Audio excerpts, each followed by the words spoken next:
I'm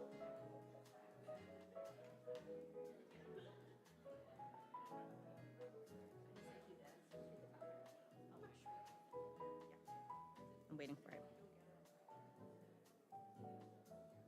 Good morning. Good morning, everyone.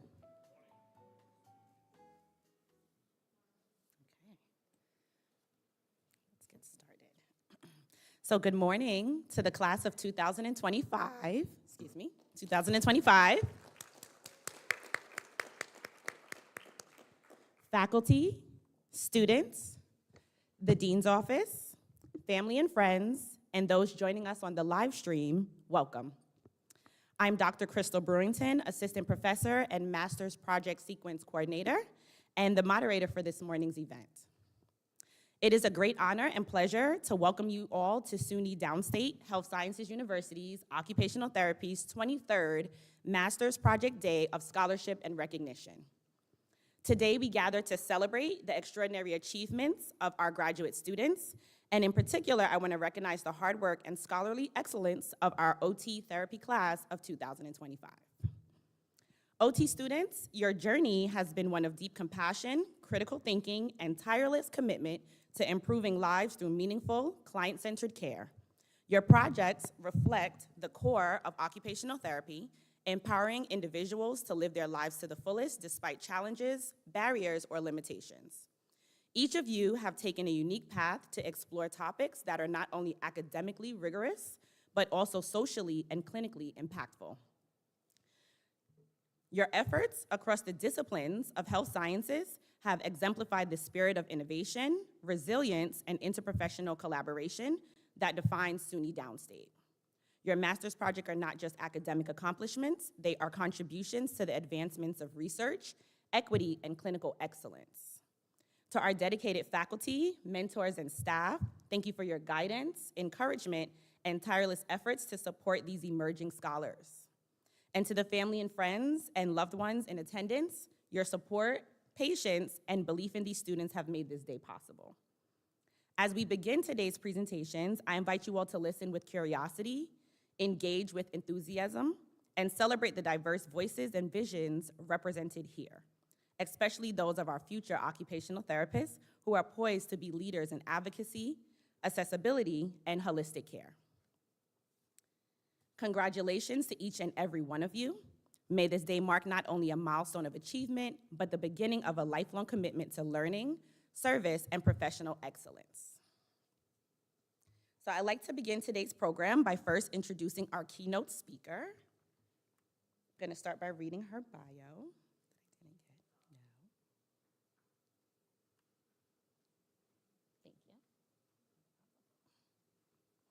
Thank you.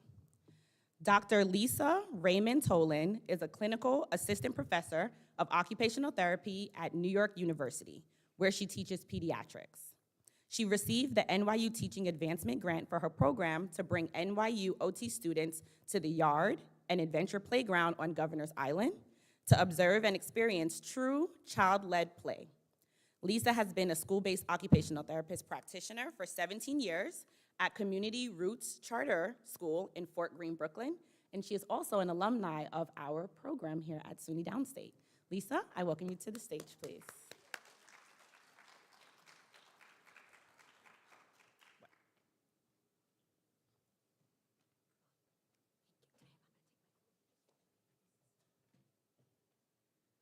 Hi. Oh, it's so exciting to be here. It was in 2007 that I was sitting there watching somebody else do a keynote, and now here I am. So that is really cool. And I'm having like all the feelings being back here. So yes, my name is Lisa Raymond Tolan, and I am a clinical assistant faculty member at NYU. But I'm a SUNY girl at heart. I went to SUNY Binghamton. My husband went to SUNY Binghamton. I got my master's here at SUNY Downstate. My eldest son is about to graduate from SUNY Cortland. My younger son is going to apply to all SUNYs. It's a whole which SUNY are you situation. So it is really lovely to be talking to you all today. Let me hit the little button. So I want to talk to you today about like why you should think about scholarship in practice. and not just if scholarship is some like other thing, which I know you are all very steeped in because you'll be sharing your research today. But I wanted to impress upon you how important it is to continue that journey once you are out in the field. So let me tell you a little bit about my OT journey. I was a theater major, and I was an actor for 10 years, and you were already so much smarter than me by not going into that field. What a brutal thing. But I tried for 10 years, and then I got pregnant with my eldest, who is now graduating from college, because I'm not as young as I look. And I was like, well, what am I going to do with my life? Like, I just had this baby, and I want to do something, but I don't know what. Like, do I want to go to medical school? No, I don't want to go to medical school because I actually want to see my baby, and that didn't seem right for me. And then I was in a new moms group on Union Street in Park Slope, Brooklyn, and met a woman who was an alum of SUNY Downstate, and she said she was an occupational therapist.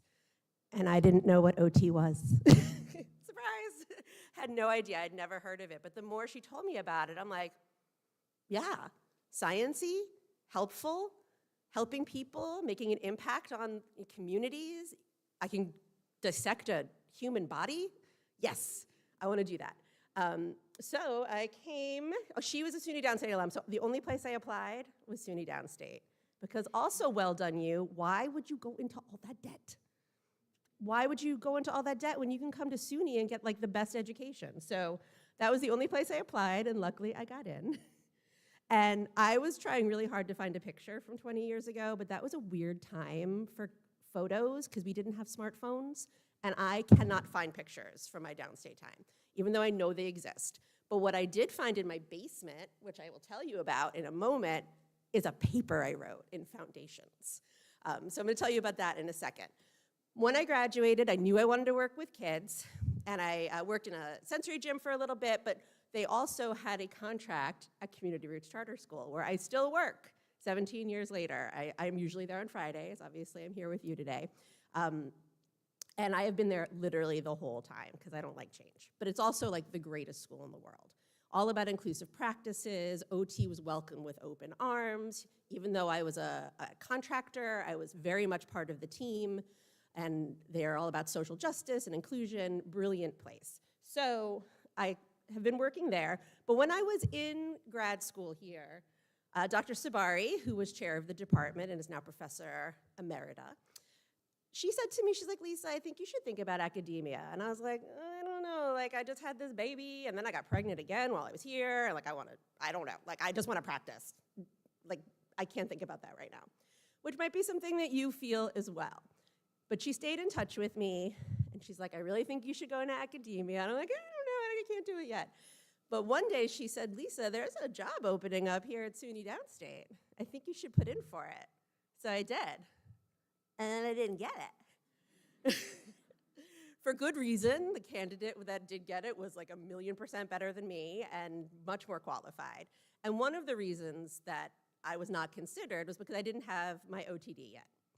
So I was like, well, that's never gonna happen again. So I went and got my OTD. And if Downstate had had a PPOTD program, I would have come here. But that did not exist yet. So I went to Rocky Mountain University of Health Professions in Utah, which I did hybrid because your girl still had to work full time because needed the money and I couldn't afford to stop working. So I did a hybrid program. I went out to Utah a bunch of times. And one of the things I particularly liked about that program is it had a specialty track in academia because I wanted to learn how to teach. And I also did some adjuncting, and I adjuncted here. I co-taught palpations, which was hilarious because that class stressed me out so much as a student. Those practicals, like I can still like, oh my God, I have to touch people and figure out where things are. So it was really hilarious that I co-taught that for a couple of semesters. And I did foundations too. I adjuncted at Bank Street College, and I kept applying for jobs. And I kept getting rejected for jobs. It took 7 years, learning and growing and trying. Stick with it. I am very persistent because by not getting these jobs, I knew that I really, you know when you lose something, you're like, oh no, I actually really, really want that. So I stuck with it, I kept going for it, and eventually I broke through. Oh, I want to tell you about this paper first. Well, let me tell you about, we'll go back to it organically. So I got a full-time job at Pace University in 2021, and I worked there for 2 years. with some of my new best friends. I'm still super close with my colleagues, and did a lot of hands-on learning. If you see in the mirror, yes, I do have shaving cream on my face, because why would we mime when we have shaving cream in faces? Did some really cool projects about podcasting. And I loved working there, but it was in Westchester, and I live in Brooklyn, and that commute was killing me. And then a job opened up at NYU. I'm like, yeah, I'll put my hat in that ring. And oh my God, I got it. Woohoo, got it. So excited, and I'm still there, and I'm loving it. But before I tell you about NYU, I want to tell you about this paper I found. Do you guys still write a paper about about a scholar? You do? Okay. So I did that paper as well 20 years ago. And I really wasn't finding a scholar on the list that Dr. Sabari provided that was speaking to me. And then I don't even know how I found it, but I came across the work of Townsend and Wilcock, and particularly Anne Wilcock, who were the mothers of occupational justice. You all learn about occupational justice, right? We didn't learn about that 20 years ago. Nobody really knew about it. And when I brought Anne Wilcock as a possibility to Dr. Sabari, she said she hadn't heard of her, but go for it, write a paper about her. And that was the first time I think occupational justice was brought here to SUNY Downstate. And I teach occupational justice. I bring it to every class that I teach. If it's not there, I'm gonna put it there. And all of these things are still things that I feel are super central to OT education and OT practice, about not just focusing on the individual and thinking about populations and communities, thinking about barriers to participation that are from without the person and not just within the person. So many of the things that keep people from being able to participate are systemic, are institutional, and are larger than just whatever is going on with that person and their performance skills and performance patterns, et cetera. So I was really excited to find this paper because I'm still teaching it, and now you all are learning about it too. And that's sort of a key thing that I want to talk about today. Do you know how long it takes for something that's published in the literature to actually trickle down into practice? Have you guys heard this really crazy statistic? 17 years. 17 years for something in the research. Now, sometimes it's shorter, but that is something that is very common, and that is why we all need to be thinking about what you're going to do as future practitioners in scholarship. All right, let me get back on track here. So now I work at NYU, and I'm still doing wacky things like coming down slides and being silly, because I think OT should be fun. But I am obsessed with play. And one of the main reasons why I'm obsessed with play is when I started at NYU, and I was sitting in on the pediatrics course that I was then going to take over, nothing was there about play. And I was scandalized. It's like, what do you mean? That's the central occupation of childhood. So that has really influenced my journey in research, and I'm going to show you some projects that came out of that sort of eye-opening moment of why are we not centering play in our pediatric coursework. And one of those things, as Crystal mentioned in my bio, is bringing students to the Governor's Island Adventure Playground. Have you guys been to Governor's Island? Y'all, you gotta go there. It is the most beautiful place in New York, and not only, it's got great tacos, great views of the Statue of Liberty, and an amazing adventure playground. And that is my baby project that I'm gonna tell you about. So as part of Lifespan, which I teach the first half of, the first year students and then the second years who could do it as part of their pediatrics, but that wasn't mandatory for them. So some of them came voluntarily, but all the first years have to come and play in the adventure playground and observe kids at play. And we use the test of playfulness, and they observe children, they write a paper about it, connecting it to developmental theory. And the reason why is you can talk about play, and in fact, you can talk about all of OT within the classroom environment, but that's not the same as seeing people in the real world, in authentic environments. And I am a big proponent of push-in if you're working in schools and home-based care, because whatever happens in the clinic is fine, but if it's not transferring over into the real world, what was the point of that, right? The OT clinic is not the real world. So I wanted to bring students to see children truly at play. I'm gonna see if I can play this video. It's a shorty. All right, I have high hopes.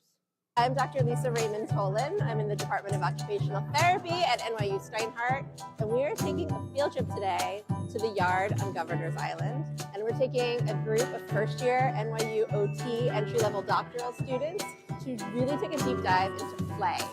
When you think about occupations of childhood, the things that are important to children and what they value, a lot of times it's education. Obviously, there's stuff with self-care, but the most important one is play. Play in and of itself is a really valuable thing to do, not as a thing to get to some other goal or to learn some other skill, but to really, truly play. There's no place better to play than the Adventure Playground on Governor's Island, because they literally have a sign that says that children are fine without your advice and suggestions. So much of child play is directed by adults. We're trying to make it safe, we're trying to solve the problems, we're trying to make it gentle, but then they lose the risk, and then they lose the problem solving, and the managing of conflicts, and the getting dirty, and working with tools, and assessing their own safety, and making their own decisions. So we're there to explore play, to observe children really at play, and learn how to assess play and practice our observation skills.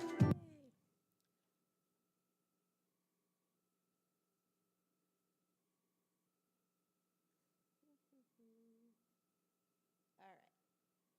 So I'm doing a research project about this literally right now, where the students did a survey afterwards and then doing some focus groups to get some more qualitative data. And I've been drafting the manuscript, and hopefully we'll be submitting it for publication pretty soon.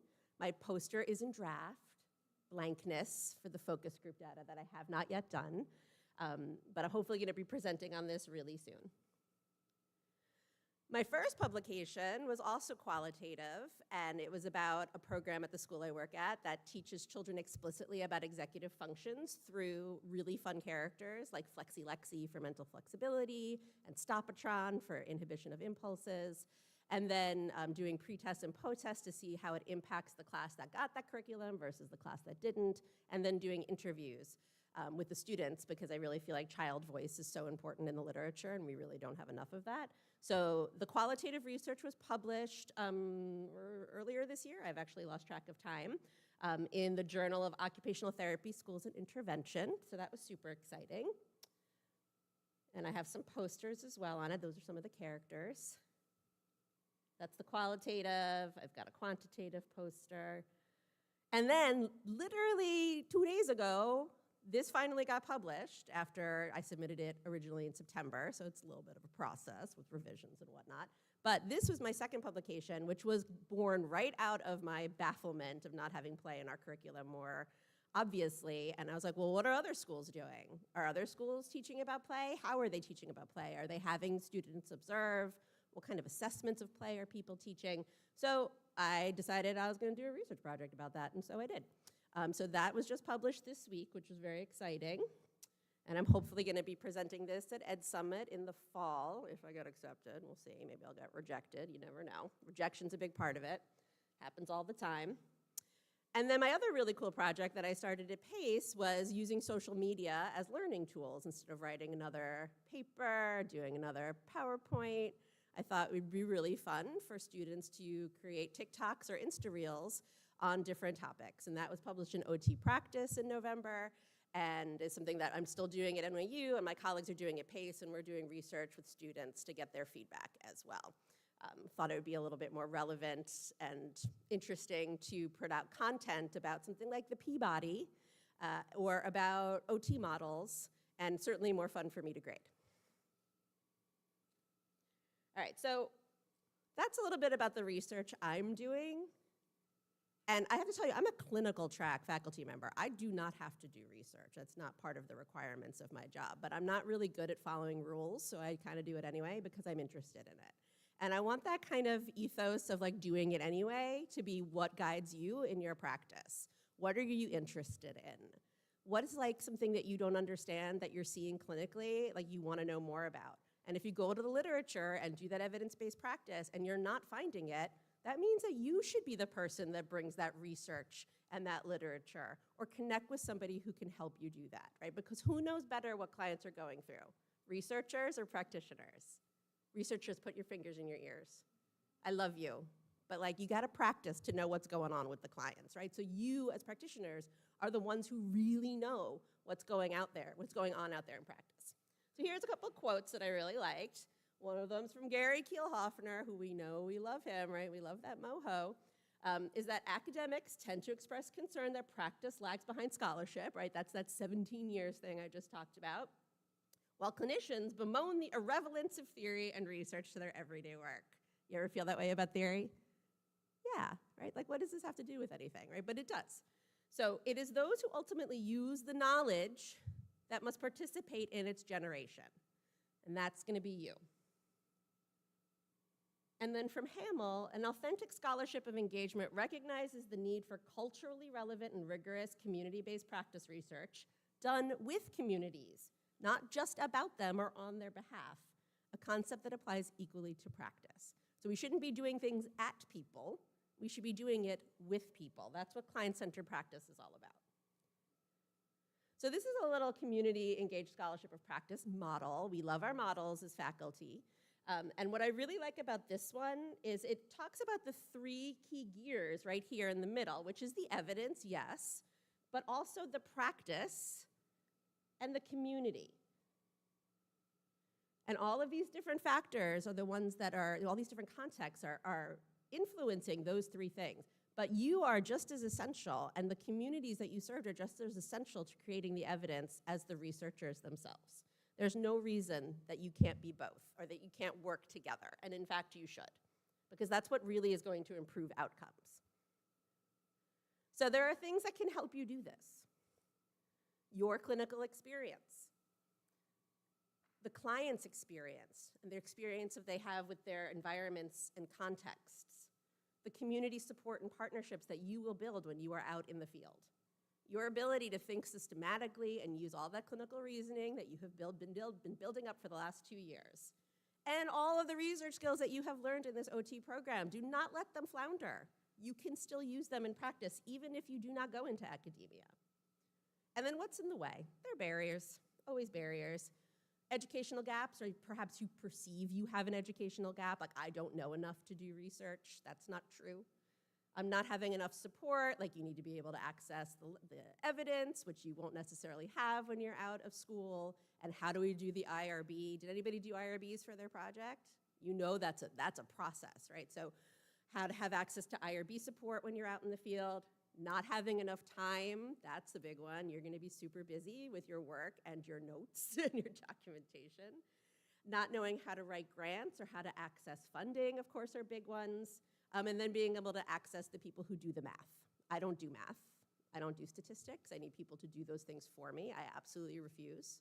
I will not do it because I'm not good at it. So you have to have access to people to help you with the math things. So those things are in your way, but those are surmountable barriers. Because you can reach out to people who are doing work that you're interested in and shoot them an email. Say, I am really interested in the work that you're doing. And most of the time, those people will be really excited to talk to you. I have cold emailed all sorts of people who've written articles that I like, and they get back to me. And then like, hey, can I have a Zoom with you or pick your brain? And if you're in New York, can I take you out to coffee? That never happens. Nobody wants to go out to coffee. Everybody wants to Zoom. But you can reach out to people who are doing work that's interesting to you, that you might be able to bring something to the work that they're doing as well. So the first thing you have to do is identify yourself as a clinician scholar, because you are, especially graduating from Downstate. You are already a clinician scholar. Get your PPOTD. It's so beneficial, and in fact, I like it more than the entry-level OTD, because then you go back with some clinical experience that you bring to your learning, and it's so rich. So come back and get your PPOTD here at Downstate, like I would have done if I could have, if it existed.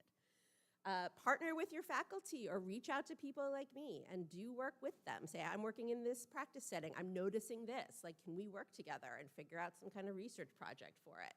The organizations you work for might also have opportunities for that as well. Write up your case studies. Case studies are a very important form of clinical research. So if you have a really interesting case, write that up. And then just be curious. Like, what's going on here? Can I find out more? Can I do some kind of work that like digs into this problem? You're equipped with these tools already. So I don't want you to think that there's some divide between you and research. You should be part of the research. Do we feel a little bit like we can do these things, right? So take today, I did a study here on lymphedema, which is not something I even work with, and I was able to present it at AOTA, and that was super exciting. So publish your work, submit to conferences, put yourselves out there. and be part of the work in the most rigorous and like fullest way possible. And that's not just going to work and going home at the end of the day. So you can reach out to me if you have anything interesting. That's my email that you want to talk about, particularly pediatrics. I don't know anything else about anything else. I don't know anything about adults or work or ergonomics. But if you are interested in children, especially in school-based practice or in play, you can shoot me an email. I would love to hear from any SUNY Downstate alum. And thank you so much for having me today. I can't wait to see your presentations. Super exciting. And your white coat. It's a big day, y'all. Congratulations on making it through a very intense program, and I wish you so much love for your future endeavors. Thank you so much for having me.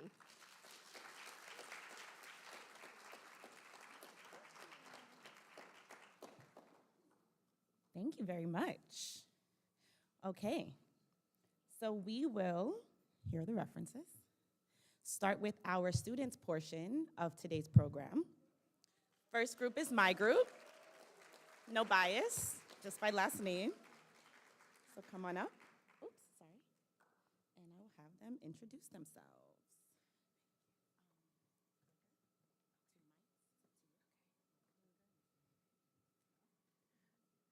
Good morning. Hi, everyone.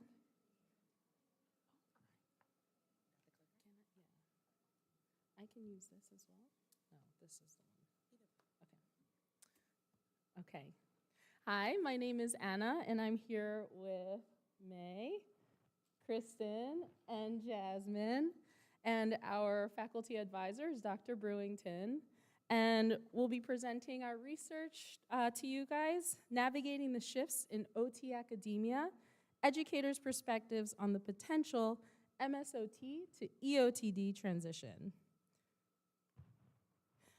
So I'm going to begin by introducing the topic to you all and highlighting the important distinctions about this topic. And then we'll share the themes and the literature that we found and how we formed our research question. And then we'll present our research methods, the data, and our analysis. And then we'll close with our limitations and conclusions. So to begin, we first want to note that the current education requirement, as you all, most of you know, to begin a clinical career in occupational therapy, there's 2 points of entry, or dual entry. So you can either get a Master of Science in Occupational Therapy, like what we're doing now, or an MSOT, or you can get a Doctor of Occupational Therapy degree, AKA an entry-level OTD or an EOTD, okay? So where is OT education heading potentially? So the U.S. Bureau of Labor Statistics projected a 12% growth in the OT profession by the year 2032. And as the profession grows, the demand for faculty is going to grow with the increasing student population. Furthermore, in 2014, the American Occupational Therapy Association's Board of Directors recommended that all the OT programs move to an EOTD, an entry-level OTD, by this year, 2025, as the single point of entry for the profession. And they expressed some of the perceived benefits, like it prepares OT to meet future needs of society and providing evidence-based care.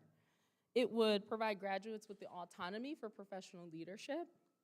And it would maintain some standards compared to other professionals that also require a clinical doctorate degree to practice, like physical therapists. But what does that actually mean for OT education programs? This transition has implications for things like accreditation standards, curriculum development, costs for faculty, qualifications, and more things too. So, and before I do that, many OT programs have begun to transition their programs to a single entry OTD in the country, but this mandate is officially on hold to further investigate. So we decided to explore this topic and see where the gaps were and just better understand the impact that this potential mandate would have. Okay, so now the literature. Our goal in the review was to just fully understand the breadth of the experiences of individuals that are navigating a program transition like this, from an MSOT to an EOTD. And as I touched earlier, the overall respondents of studies that support the transition have expressed things like it would meet the demand for healthcare needs and healthcare workers and increase evidence-based practice, which is great. But some articles have presented findings that were against this type of transition. They highlighted limitations like the existing academic infrastructure, faculty and institutional preparedness, and several times we came across studies where they were surveying large groups of respondents with different clinical experiences and academic education levels. And so when these broad surveys are happening with broad categories of people, it can be difficult to elicit detailed information about one particular group. So we repeatedly noticed that one key stakeholder's perspectives was lacking in this literature. So that's what led us to how we formed our research question, which May will give to you now.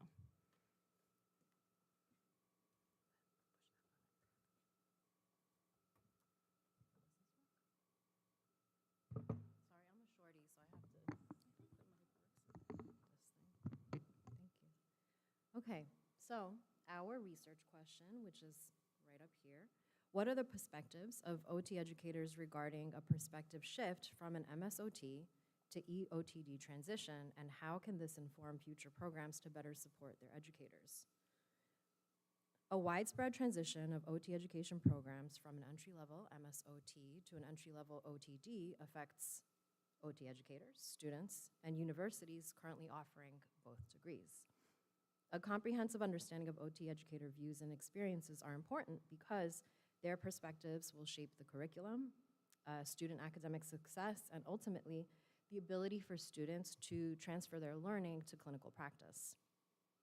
The data could help to develop practical solutions to support OT educators in a manner that is empowering and ultimately support a more robust and impactful educational system for the future of occupational therapy in the US.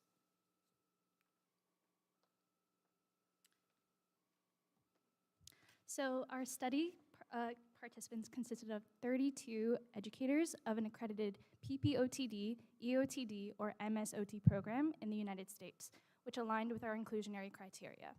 We utilized a mixed method design survey via Qualtrics, which was submitted through email to numerous accredited occupational therapy programs and posted to AOTA's Commune OT forum. Submissions were accepted from September to December of 2024. Qualitative data was manually analyzed to identify recurring themes and patterns with open-ended responses. A thematic analysis approach was employed to extract meaningful insights and categorize responses based off of emerging themes. Quantitative data was analyzed separately using appropriate statistical techniques, including descriptive and inferential statistics, to summarize trends and evaluate potential relationships within the dataset. Our average participants are as follows. 21.2% of participants are from New York. 56% of our participants are 45 years and older. 23% of our participants were white. 94% of participants were female. And 41% of participants had 10 or more years of experience in the field of academia. Okay, so for our quantitative results of our survey, we had the participants utilize a Likert scale to express how they best felt about the following statements. The first statement is as follows: I feel that my level of academic education would be or is sufficient to teach at the EOTD level. 92.9% of faculty felt competent in their positions based off of their level of education. The next statement was, I believe that an overall work-life balance is critical when working in academia. 92.8% of educators felt that having a strong work-life balance is imperative to their performance as an educator. The last statement is, I feel that it is necessary for the OT profession to progress toward a terminal EOTD degree. 78.6% of educators either disagree or are unsure if a program transition towards an OTD degree was or is necessary. For our qualitative section of the survey, we had participants input an open-ended response for the following questions. The first question being, how did your institution prepare you to teach EOTD students compared to MSOT students? Some participants were given resources to advance teaching, such as faculty retreats and mentorship opportunities between senior and junior faculty, while numerous others did not receive any sort of preparation from their program. The next question asked was, what are the challenges in faculty preparedness at your institution when transitioning to an EOTD program? Participants expressed that some factors, such as having a small faculty staff, balancing teaching while developing new courses, and lack of involvement in development in curriculum were all challenges that they had faced during a program transition. And the last question asked was, name any motivating factors or deterrents to job satisfaction in your current position. Some motivating factors that the participants felt were pride in their positions as an educator in the occupational therapy field, as well as collaboration and communication between faculty members. While some deterrents were that they had felt were high workload, understaffing, and feeling uncertain about the direction of the profession. So just to summarize all of the slides that Jasmine just brought us through, participants reported feeling frustration and reduced job satisfaction due to limited institutional support, the lack of resources for developing faculty, minimal involvement in program development, feeling overwhelmed, uncertainty with the general direction of OT academia, and the lack of administrative transparency. Factors that contributed to help educators feel supported, though, through the program transitions include strong peer collaboration, faculty cohesion, work-life balance, the ability to dedicate time to focus on OT pedagogy, and administrative institutional support, as well as mentorship.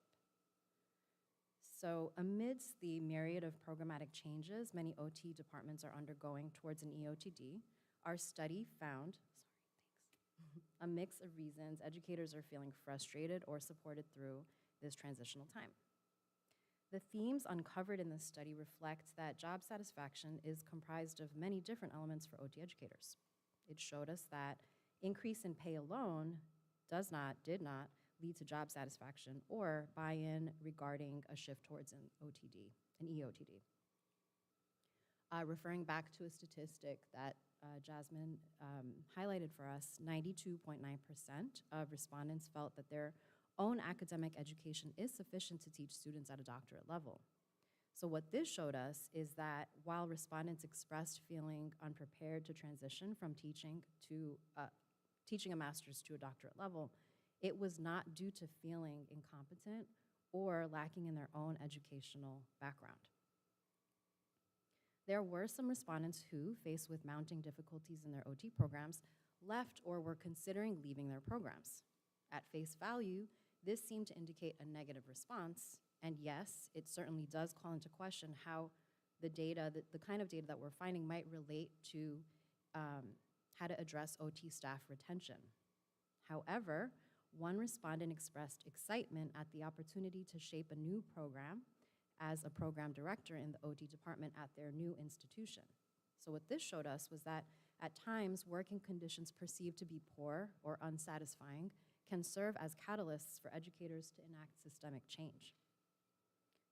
Overall, the data from this study provides valuable insight into how institutions can better meet the needs of OT educators, as well as specific ways in which educators are already currently empowering themselves to sustain fulfilling careers in OT academia.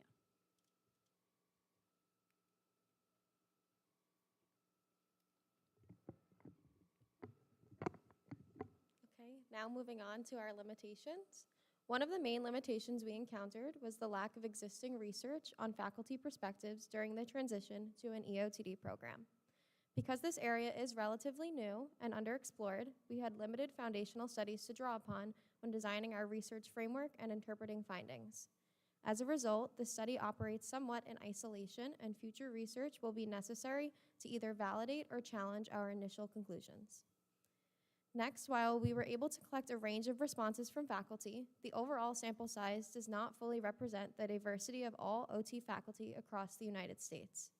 A broader sample will provide a more comprehensive understanding and might reveal additional themes or perspectives not captured in our study. Thematic analysis is a key method in analyzing the qualitative data collected, inherently involving a degree of researcher subjectivity. Despite efforts to maintain rigor and reduce bias, the findings ultimately reflect the researcher's interpretations.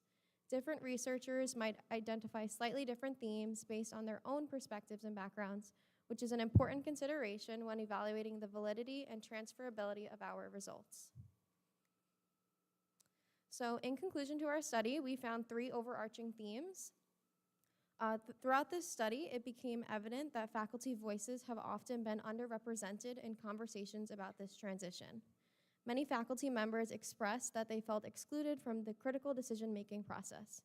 Moving forward, it is essential that educators are included early and consistently in these discussions to ensure decisions reflect real-world challenges and insights. With the next being institutional and personal needs, faculty members highlighted several foundational needs during the transition process, including peer support, structured mentorship, and access to clear, consistent institutional resources. These elements are described as essential for managing the academic, emotional, and logistical challenges of the EOTD implementation. A recurring theme in the data was the concern around work-life balance and maintaining job satisfaction amid change. Future research should be conducted to identify sustainable strategies that support faculty well-being and professional fulfillment during times of organizational transformation. As for our final reflections, the recommendations for future studies, one key opportunity for future research includes that it should track educators who were initially enthusiastic about this transition but lacked the institutional support.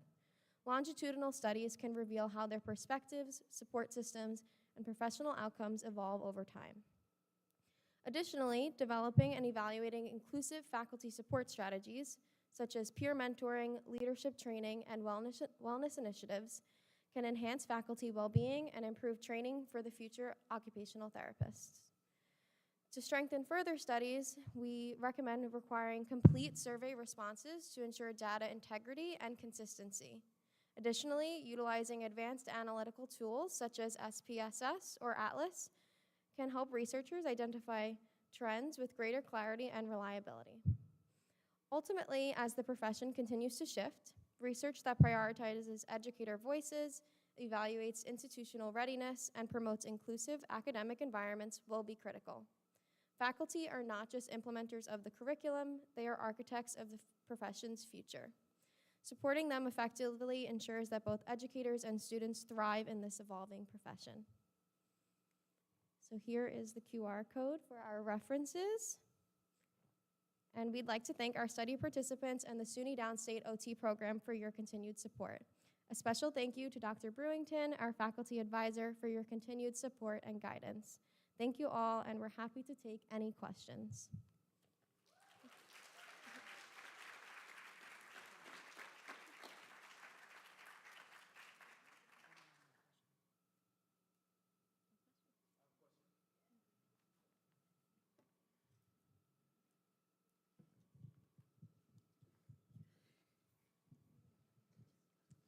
Excellent. Well, very well done.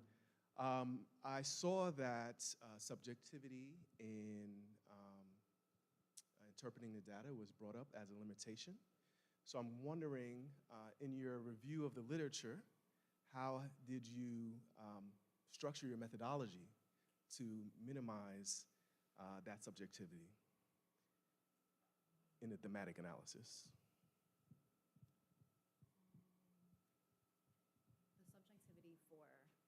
Your thematic analysis. As researchers. I mean,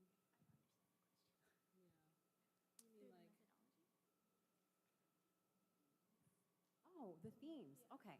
No, that was actually the funnest part of our process, right? So, yes, so we compiled, especially for the qualitative answers, there were, people really wrote in kind of a lot. And so what we did was, since we didn't use SPSS or Atlas. We pulled similar or repeating phrases, words, language, and key terms that were repeating and grouped them together and kind of went from there, I think. We even had a moment where at some point we had these crazy looking charts, like on rolls of paper where we were manually crossing out. It really was the funnest part of our research, I think. But so that's how, and we were able to distill it down to, though, actually quite a few themes that kept coming up. We filtered it down from larger themes and filtered it down into, these three to four overarching themes from there. Wonderful, thank you.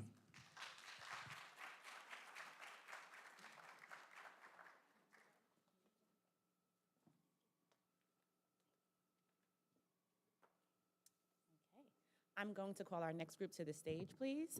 Dr. Tashara Brown's research group.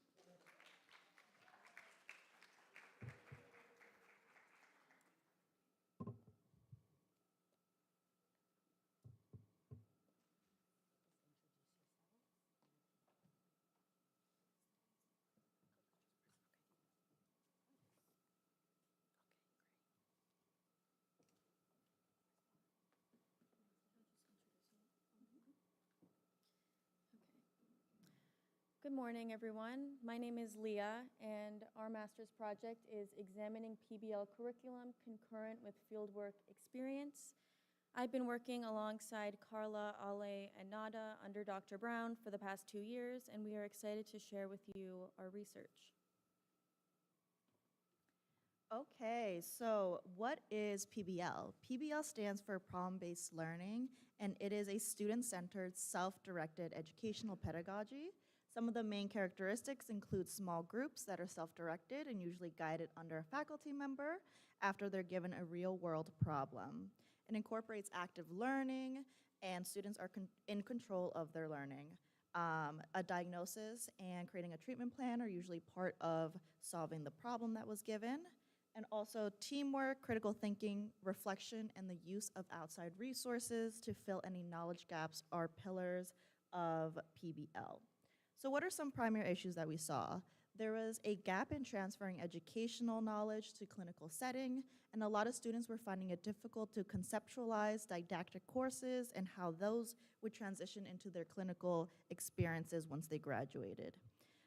Students also are placed in different fieldwork settings, meaning that they get different fieldwork experiences and that they engaged in different aspects of occupational therapy, which eventually led to a discrepancy in knowledge gained. After we conducted our literature review, we saw that the intersection between PBL, fieldwork, and occupational therapy was rare, and once we narrowed that down to pediatric fieldwork, that was non-existent. So this research utilizes a single case study and a PBL framework to focus on different scenarios students may encounter in the field to close the knowledge gap that we found. It is also important to note that our research, specifically our PBL framework, can be used in other fieldwork settings such as phys-dis or psychosocial, as well as other disciplines. We conducted our literature review to investigate the different modalities in which problem-based learning could be implemented and what the previous research has found from its benefits. So we have gathered that PBLs can be taught online or in person and can incorporate simulations, role play, or case studies. PBLs can be implemented in a range of healthcare and medical settings, and overall, the findings from the research suggests that PBLs improve overall academic performance in students compared to lecture-based learning. Specifically, PBLs improve individual skills such as problem-solving ability, self-efficacy, reasoning, communication skills, team efficacy, and critical thinking. Overall, there are a variety of modalities in which PBL can be used, but regardless of how it's implemented in the curriculum, research demonstrates that it has an overall positive effects on students. Okay, so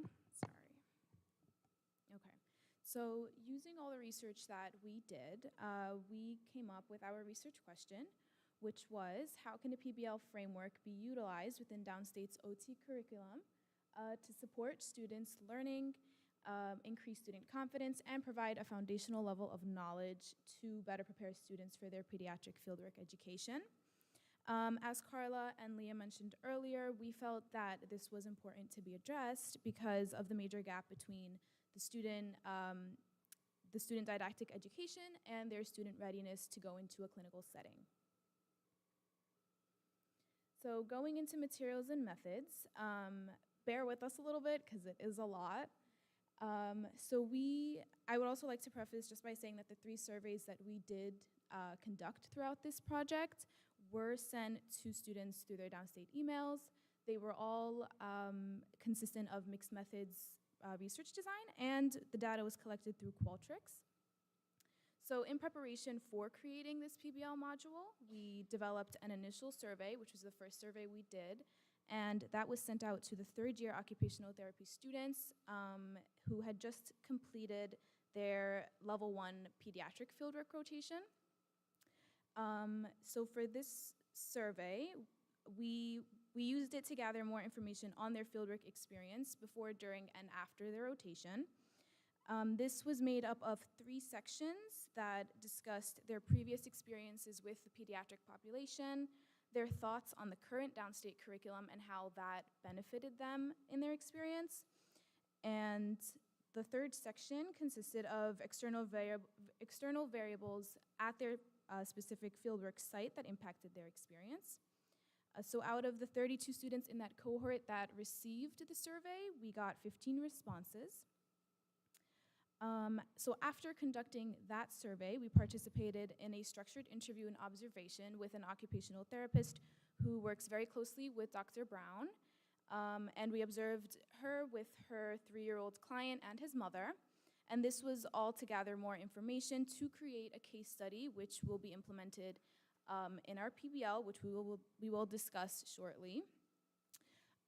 We used the information from the 3rd-year survey and the observation to help develop the PBL curriculum, and that was implemented with our lovely 2nd-year cohort. And to gather the data of on the effectiveness of the PBL, we created a pre- and post-survey, once again used with the 2nd-year cohort. In terms of that survey, in terms of those 2 surveys that we did, we had a total of 28 participants. And the questions in those surveys mainly focused on their prior knowledge, once again, in pediatrics, and their confidence levels in terms of managing several complex variables such as intervention planning, just being able to apply their occupational therapy didactic knowledge, adapting activities, and communicating with caregivers. So to give Nada a little break from talking about the materials, because that was a lot, we wanted to highlight the curriculum that we developed because we did put a lot of time and effort into that.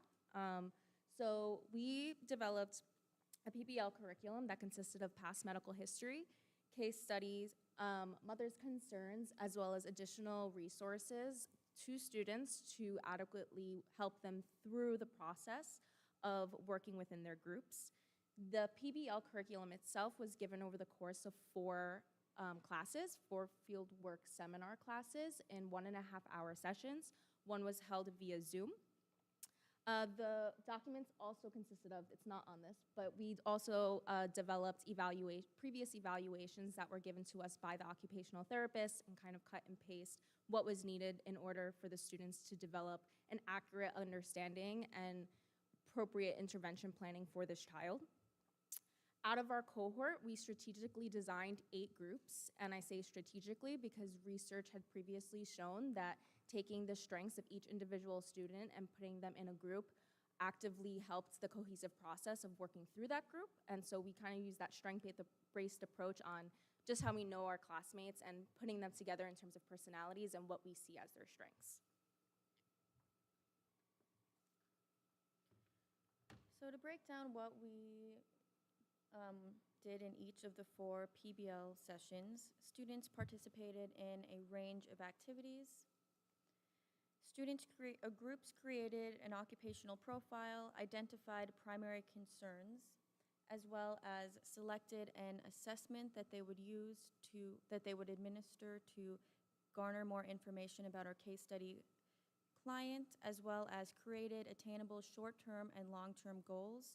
Each group had to provide their clinical reasoning to explain their decision-making. We also had a parent interaction experience where Dr. Brown role-played as the client's parent, and she expressed different concerns and varying emotions and demeanor, and each group had to respond accordingly. We also presented roadblocks where each group had to adjust their treatment plan that they created, thinking on their feet to create a new treatment plan.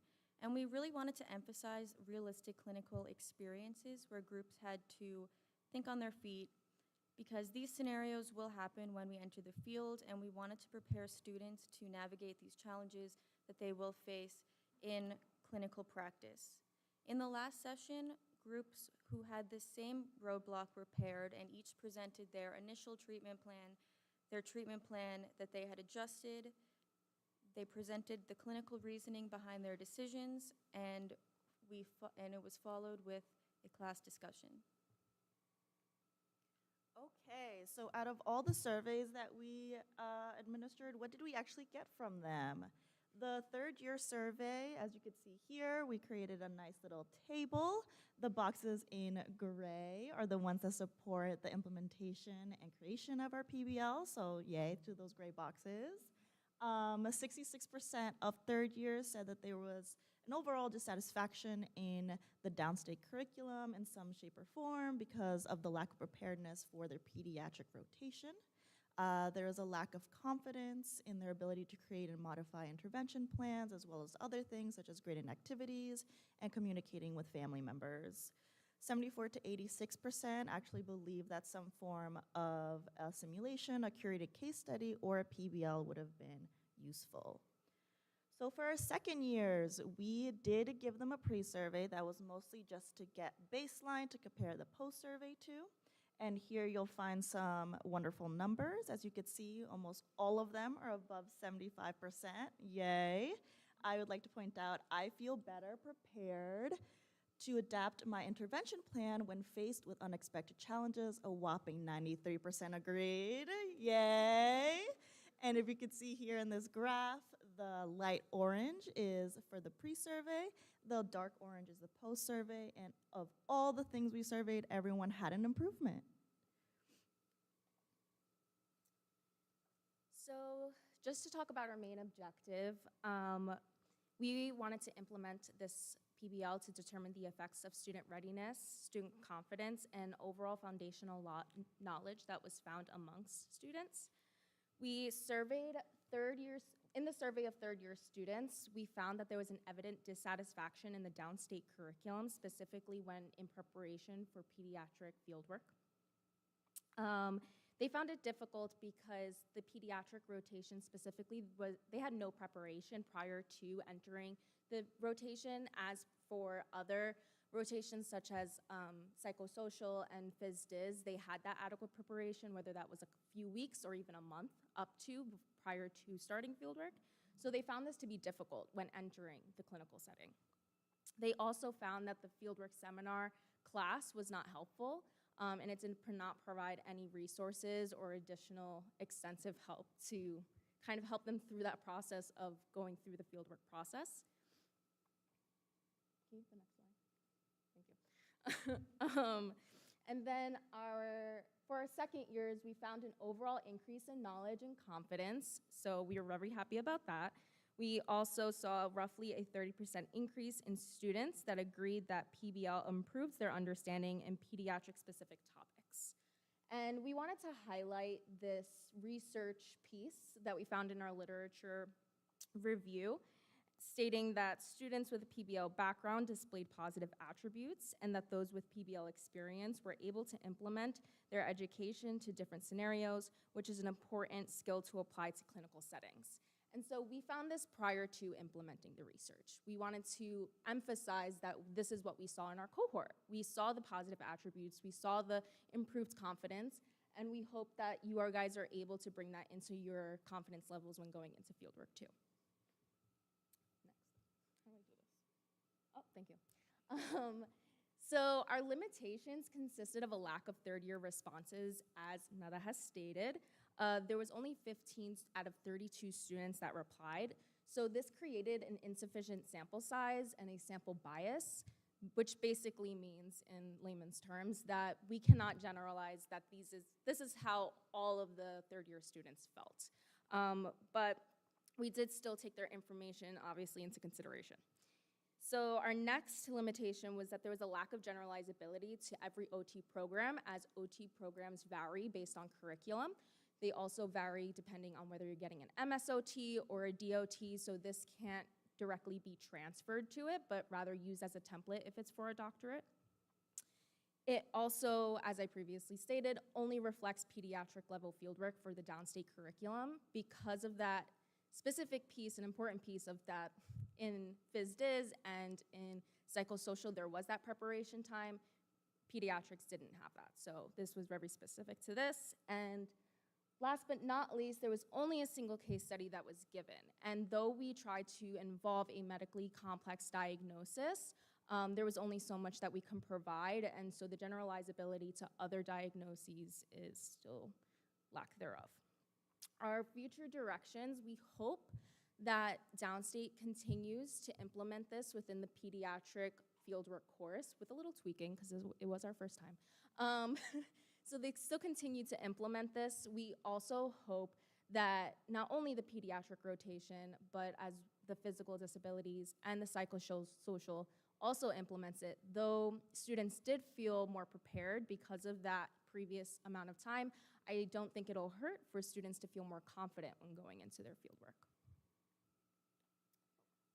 Okay, we just threw a lot at you. What did we actually just say? So we started with a question. How can a PBL framework be utilized within downstate OT curriculum to support student learning, increase student confidence, and provide a foundational level of knowledge to better prepare students in their pediatric fieldwork education? After our literature review, we surveyed third years, which just showed us that there was a lack of preparedness for their pediatric fieldwork 1 rotation. We then created and implemented our PBL prior to this rotation with our beautiful second years. And then we surveyed the second years and found that PBL improved student readiness. Yay! Here are some of our references. And this is our mascot, Pebbles. If you know, you know. Yabba dabba doo. Thank you.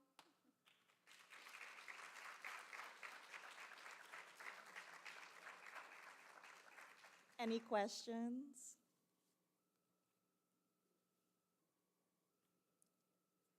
Yeah. Oh, Ellie had one.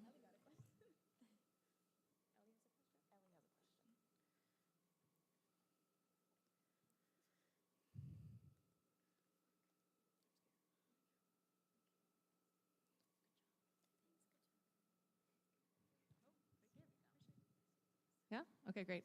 Yeah, so you just, as having experienced the module, I did think that it was very satisfactory, and I thank you for doing that work. For future implementation, you mentioned that you would want to do like a future tweakings on your module. What are some suggestions that you can give even to some of our first years that are here and might be continuing your project?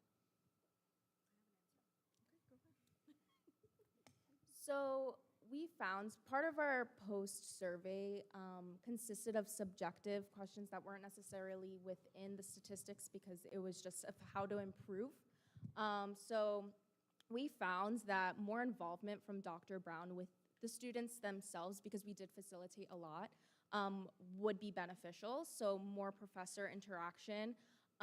Also, we had implemented roles to each group, so we would just take those out because I think the strength-based approach of just creating the groups based off of personalities really helped facilitate the cohesion of the group. Anything else? Yeah, we also had to do like a crash course, so this happened within like 3 weeks of starting. And we understand that that was very, very fast. Ideally, it would be spread out through the course of a semester. So that would be some feedback. Any other questions? Thank you. That was excellent. And I'm happy you had the experience of building a curriculum to benefit the students and enhance our curriculum. It's certainly part of the continuous improvement process that we have here. Perhaps you can share a little bit more about your survey development and how you made sure the questions that you were asking had the right sensitivity and specificity in terms of getting the answers or asking the question in the right way to really understand the problem.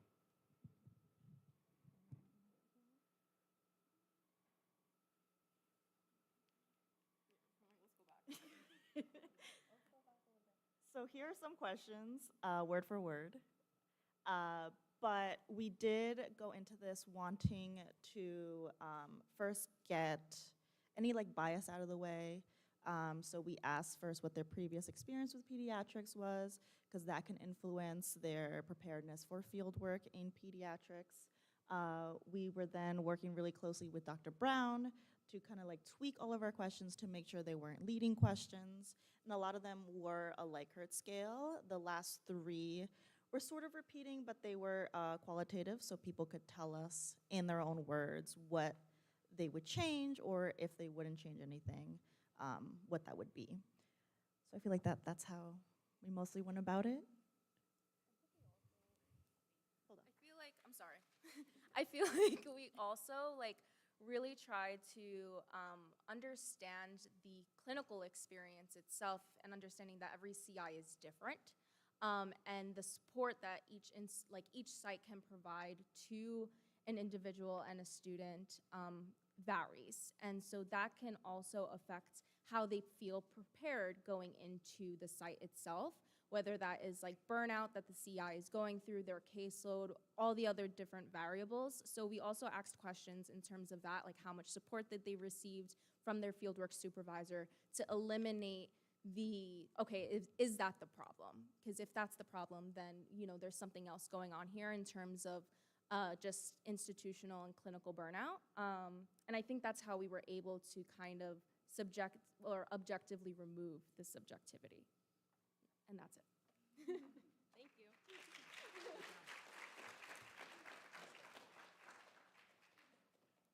Thank you. Thank you.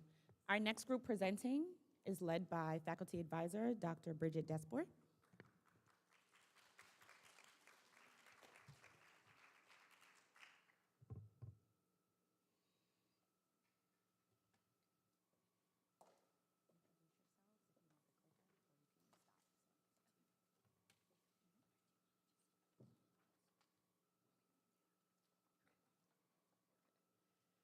Good morning, everybody. My name is Lauren Ramirez. I'm joined by Jamie, Lauren W., and Victoria.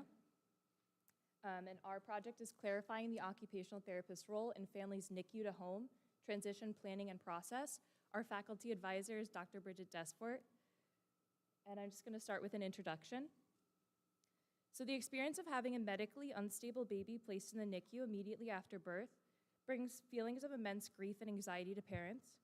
Parents have reported a lack of resources regarding the long-term development of their infant, financial struggles, and after prolonged periods in the NICU, as well as external struggles such as caring for other children and medical challenges that the parents face themselves. Many dedicated healthcare workers attend to baby and parent while in the NICU, but there is a major gap in care once the family transitions to home. Our project is in phase 3 of an IRB approved study. It aims to clarify the role of occupational therapists in the transition process, advocate for OTs as leaders in the transition process, and develop resources for caregivers. The purpose of our study was to collect information about how occupational therapists are involved in the NICU to home transition planning and process at their facilities, and if the family-directed NICU transition form, formerly referred to as the NICU transition contract, could be integrated in both the transition planning and process where OTs are more closely involved in taking the lead. The first step that we had to conduct in our research project was to go through all of the literature as it currently stands. We were able to then break this up into 3 major themes that we found. First, we explored how the NICU is currently structured. We explored who facilitates the transition process, and we found that usually this is the nurse practitioner or a neonatal nurse practitioner, and also the scope of their role. We also explored how the family integrated care model and just family-centered care in general is regarded as an effective method to empower families to be integral caregivers while their babies are still in the NICU, but there are gaps between healthcare workers actually implementing the FI care in the NICU. We then explored some non-medical factors that led to a difficult transition from the NICU. Some of these factors included parent anxiety and other mental health factors, socioeconomic status, a lack of trust in the healthcare system, language barriers, and cultural awareness. Finally, we explored how the current occupational therapy scope of practice and how the framework of the occupational therapy profession outlines specific pillars and skills that can be utilized to support parents and infants in the transition.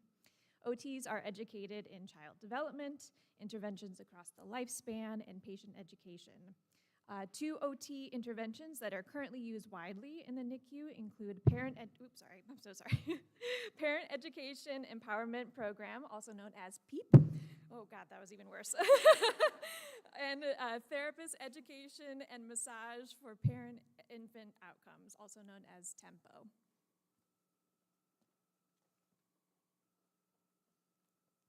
So from our literature, we found that despite OT's applicable knowledge, they do not currently hold a prominent role in facilitating the transition process from NICU to home. We also found that OTs are uniquely qualified to support parents in this transitional time. The framework of the occupational therapy profession outlines specific pillars and skills that can be utilized to support parents and infants holistically in this transitional time. This scope includes parent and caregiver education for strategies related to the child's care within the NICU. Currently, there is little research to highlight the role of OT in the continuum of care from NICU to home. And in order to research this question further, we developed a survey to be used to clarify the current role of OTs in NICUs across the US.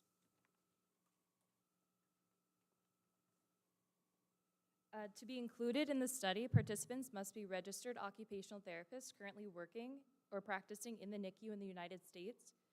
Inclusionary criteria included occupational therapists working full-time, part-time, or per diem. It was also required that they be fluent English speakers. Exclusionary criteria included OTs not working in the NICU, occupational therapy assistants, and other neonatal therapists. Our study was an original mixed method research consisting of a Likert scale and open-ended questions, which were distributed via email and social media. Surveys were completed and analyzed through REDCap. The REDCap questionnaire began with a set of screening questions. Those who did meet the criteria for inclusion were provided the waiver of informed consent. Once accepting, the primary questionnaire included the following sections: demographic information, 12 Likert scale response questions, and 10 open-ended questions. The Likert and open-ended questions focused on respondents' involvement in the NICU to home transition planning and processing at their facility. Participants were recruited through convenient sampling via email, LinkedIn, social media such as Instagram and Facebook, and OT Commune, the American Occupational Therapy Association discussion forum. Participants were initially sent an email with a recruitment flyer as an attachment and were requested to contact the primary investigator.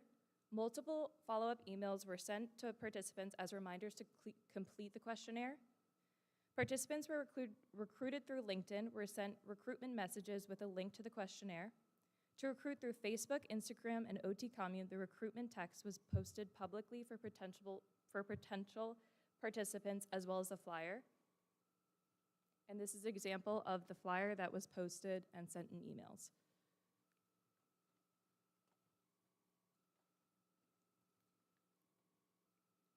To go over a few of our quantitative results, so participants were asked to rate 12 statements on a Likert scale that ranged from almost always agree to never agree, and we would like to highlight a few key results from our data.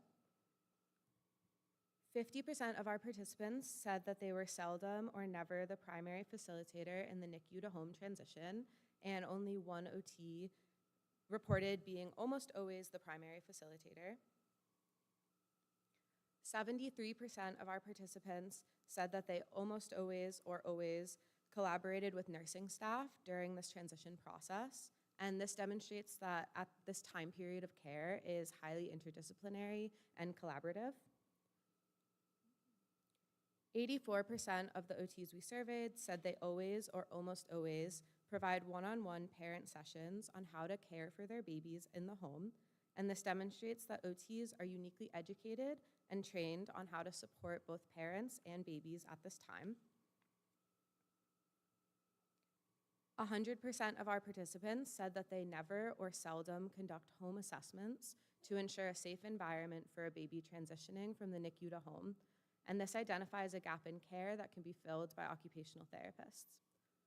Overall, our quantitative results indicated that OTs are currently providing one-on-one sessions with parents prior to their departure from the NICU, yet they're seldom the facilitator of the transition to home, and they never conduct home visits or assessments to determine safety when at home. These results indicate a gap in care between the NICU to home and emphasize the expertise of OTs to use their knowledge alongside other health professionals to bridge this gap.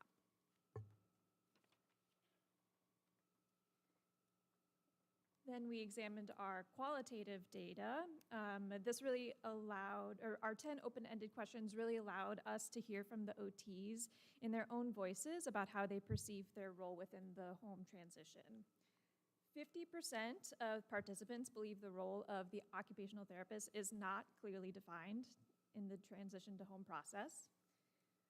Family readiness to take the baby home was often assessed via a 24-hour room, which is basically just like a simulated home environment where you could run like a final dress rehearsal before you take your baby home. There are some other observational processes in place, and hospitals also provide checklists. 16% did note that there was no such readiness assessment in place at their facility. While the quantitative data reveal that OTs do provide one-to-one caregiver education, the survey results reveal that OTs still wish for more education opportunities. 38% of OTs stated that they wish to play a more active role in the post-discharge follow-ups with families, either that's via telehealth check-ins, home-based treatments, or follow-up clinics like we have here at Downstate. Participants noted that they wished for a standardized assessment, while another hoped for a specific NICU to home therapy program to be developed. Additionally, 61% of OTs noted that there is no current measurement in place to determine the effectiveness of the NICU to home transition.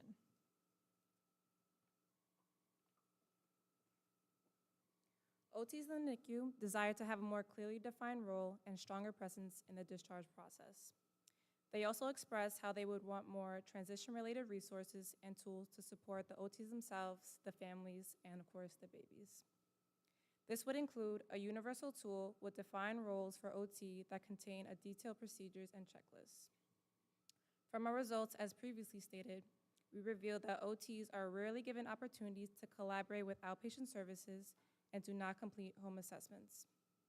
Similar limitations exist in providing classes versus one-on-one instruction, which include difficulty in coordinating family schedules, potential cultural differences and distrust in the medical team, as well as language barriers and staffing concerns. I'm now going to read a quote that comes directly from our qualitative data that our group believes highlights the purpose of our project nicely, so I'm going to pull it up so you can read along. It says, OT usually has a clear perspective not only into the baby's readiness for discharge, but also the parent's readiness, confidence, and concerns. Just from this quote, we could see why the role of OT should be further explored. This was one of many quotes that we gathered in our data that support the overarching theme that OTs contain a certain skill set that could be beneficial in this transition process and can be implemented if given a bigger role to help bridge any service gaps.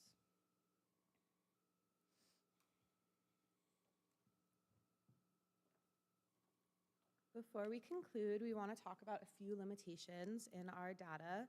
Our sample size of 18 occupational therapists is smaller than our original recruitment goal, and this led to a few difficulties in drawing meaningful conclusions from some of the Likert scale and open-ended questions. The questionnaire is also lengthy due to pre-screening questions, those Likert scale questions I've mentioned, and the open-ended questions. While not all of these questions were marked as mandatory, some participants only completed the pre-screening and then the screening questions and failed to complete the questionnaire itself. And we attribute this to a lack of free time for healthcare providers to complete surveys such as this one. Lastly, there was a large lack of diversity in our respondent population. 100% of our participants were white women living in the US, and therefore our data represents a very specific demographic and is not inclusive of viewpoints from diverse backgrounds.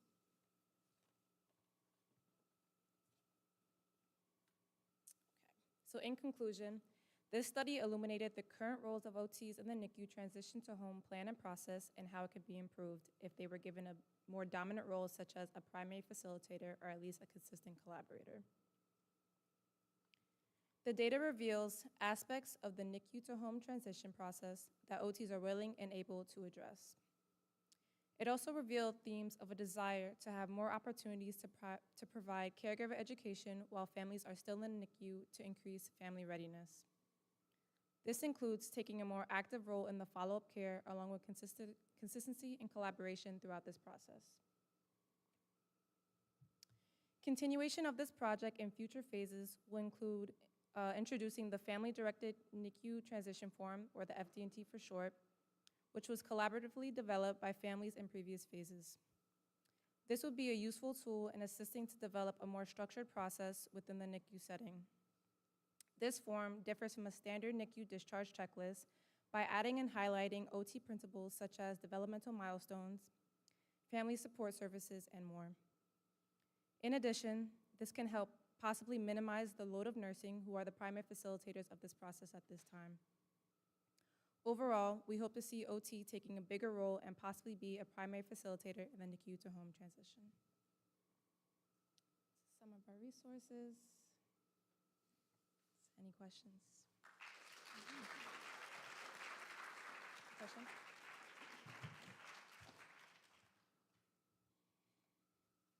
I actually have a question. I wondered if when you were surveying the OTs that work in NICU, did any of them speak to whether they tried to create programs within their facilities or collaborate with like early intervention to work on that transition or the home safety checks or anything like that in your survey? Some spoke about how there was a lack of carryover into those early intervention available programs that are available. As far as I remember, I don't think anyone said that they were like actively trying to be like to create a program or do anything. So that's why I think having, we asked for their follow-up information and their contact information so that potentially in the future when we, reach back out to them with the FDNT form as a possible resource to use, that this might be something that they'd be willing to implement. So they don't have to create it. Well, we have created it for you. Thank you. Are there any other questions in the audience? Thank you.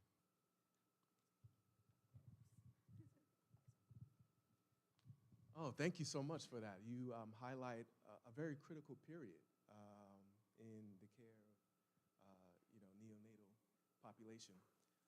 With you going so much in depth in this study and understanding the gap, I'm curious, in addition to the checklist that you mentioned, are there other areas that OTs can advocate for their role, whether it be on an interdisciplinary team within an organization or perhaps on a policy level, where OT certainly has the education and experience to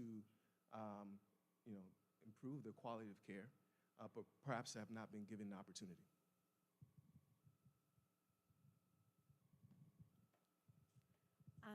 I think one space that answers this question a little bit, I thought it was really kind of remarkable that 100% of the OTs said that they don't do any home assessments, and I feel like that's a bigger gap in care than I anticipated going into this study.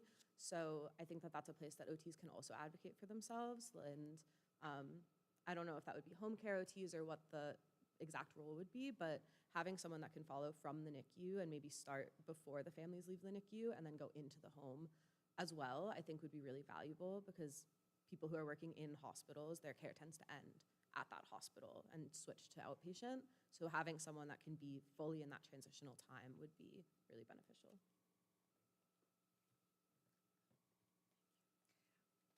We just want to thank Dr. Desport and all of our participants. Thank you.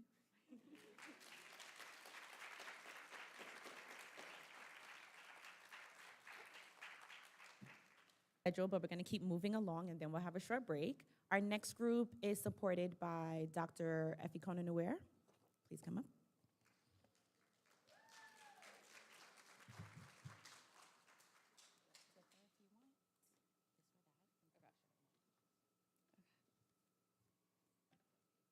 Okay. Okay, good morning, and thank you all for being here. My name is Elisa, and my teammates are Taylor, Gabrielle, and Madeline. So we are thrilled to share the research that we've been working on for the past 4 semesters with Dr. Nuer and Dr.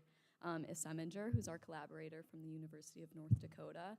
Shout out if she's watching the live stream. We had the honor of having this project selected for both the AOTA and NYSOTA conferences this year, so we are very passionate about this work, and we are so excited to present it to you today. So our work is titled A Critical Analysis of Race, Gender, and Disability Representation in Occupational Therapy Textbooks. So our research stems from a broad issue seen across healthcare education, and that's that many textbooks in fields like medicine, nursing, and allied health have historically lacked meaningful representations of race, gender, and disability.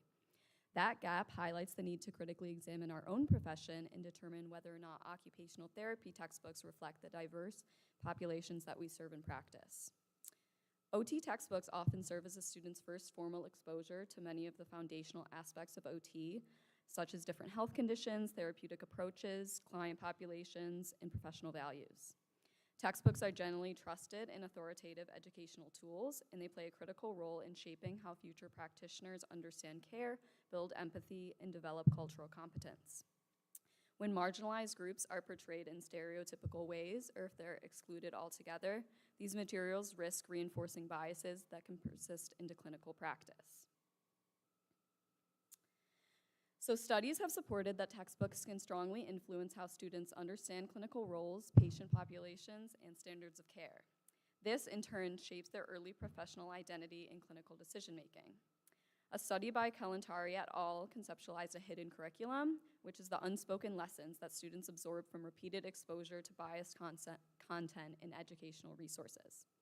These implicit messages can reinforce stereotypes and shape students' attitudes towards clients, even if they're not directly taught. So when we take a closer look at the actual contents of textbooks across discipline, we find narrow portrayals of race, gender, and disability. For gender representation, Deckman et al. Found that men in healthcare education materials were frequently depicted in active leadership roles, while women were more often portrayed in passive or relational roles. A similar study found that in medical textbook imagery, women were shown in emotional or non-clinical contexts and rarely in decision-making roles. In terms of disability, Mosley and Gibson examined children's rehab textbooks and found that disability was consistently framed from a deficit-based perspective, often portrayed as needing to be fixed. Literature review shows that portrayals of individuals with disabilities tend to emphasize their limitations rather than highlighting their independence or participation in everyday life.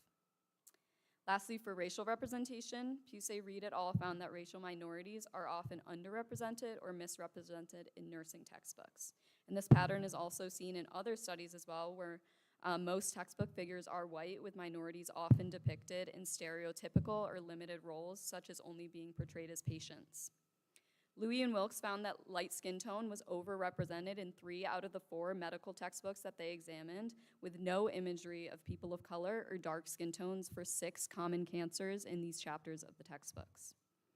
Our proposed methodology, content analysis, was supported by many studies that found success in analyzing textbook images to quantify diversity and identify gaps in representation. So with this support, we move forward to our methods.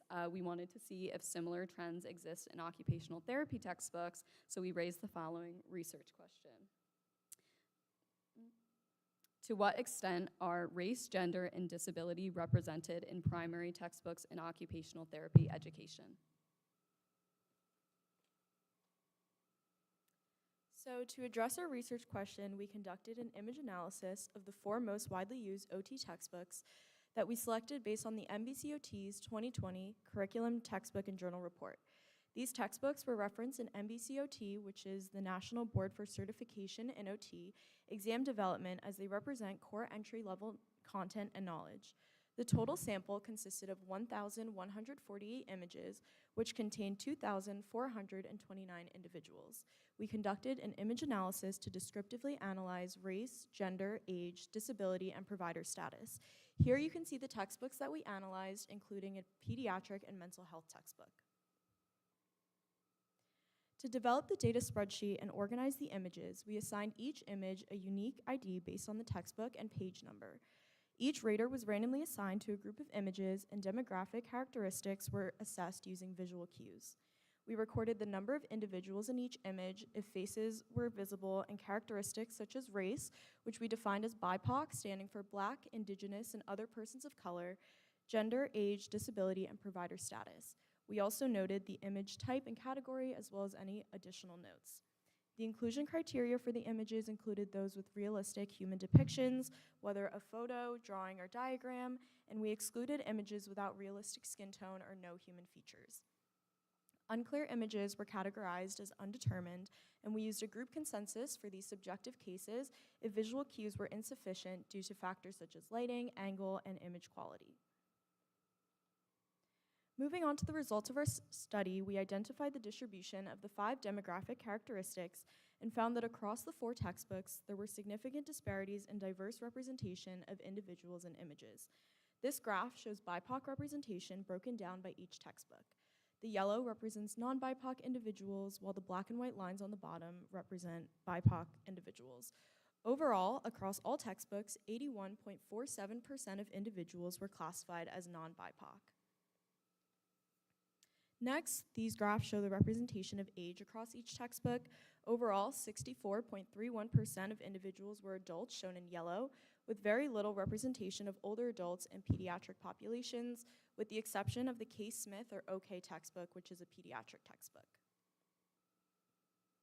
These graphs show the distribution of male and female individuals in each textbook, with the dark gray at the top being undetermined for unclear images or images without faces. Overall, 55.21% of individuals were females, shown in yellow, so there was generally more female representation in the textbooks, but not as significant of a disparity compared to the other demographic characteristics that we analyzed. These graphs show the distribution of providers represented by the black and white lines and non-providers in yellow.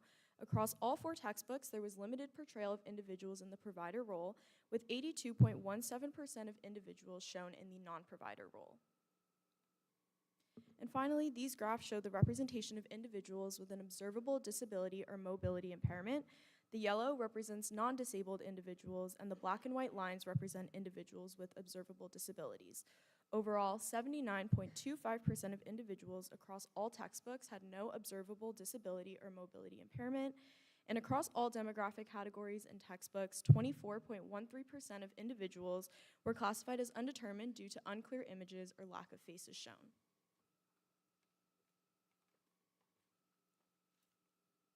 Now that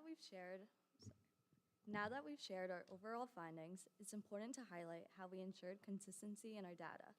Since we are coding subjective visual characteristics like age, race, gender, provider status, and disability status, it was essential to confirm that different reviewers were applying the criteria consistently and objectively. This image represents our inter-rater reliability scores, which reflects how different raters agreed when coding the same set of images. As mentioned earlier, the images were initially divided amongst 5 reviewers. It was then reassigned so that each image was rated by 3 reviewers. We looked at 424 selected images, and this resulted in 1,272 individual ratings, which we used to calculate our inter-rater reliability.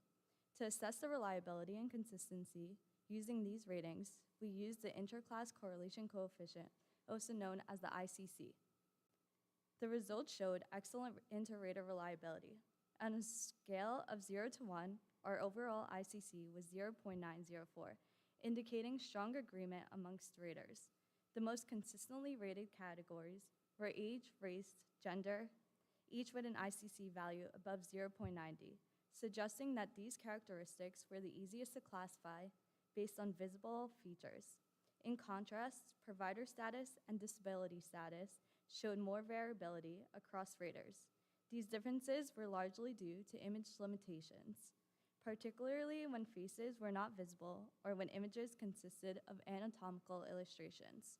These findings highlight the importance of image clarity and context in visual research and support the continued use of multiple reviewers in future studies to reduce bias and improve accuracy. Ultimately, by establishing strong inter-rater reliability, it will strengthen the credibility of our findings and contribute to the overall rigor of the research process. Our analysis revealed a clear overrepresentation of white adults without any observable disabilities, most of whom were depicted in non-provider roles across all 4 of the occupational therapy textbooks. This portrayal does not reflect the diverse populations that occupational therapists work with in real-world practices. These findings are consistent with previous research in medicine, nursing, and allied health, which also report limited representation of BIPOC individuals and people with disability in educational materials. We also found that females were represented more often than males, which may reflect the gender demographics of the profession. However, many of the individuals were seen as non-providers. This contributes to the narrow or inaccurate perception of occupational therapy roles.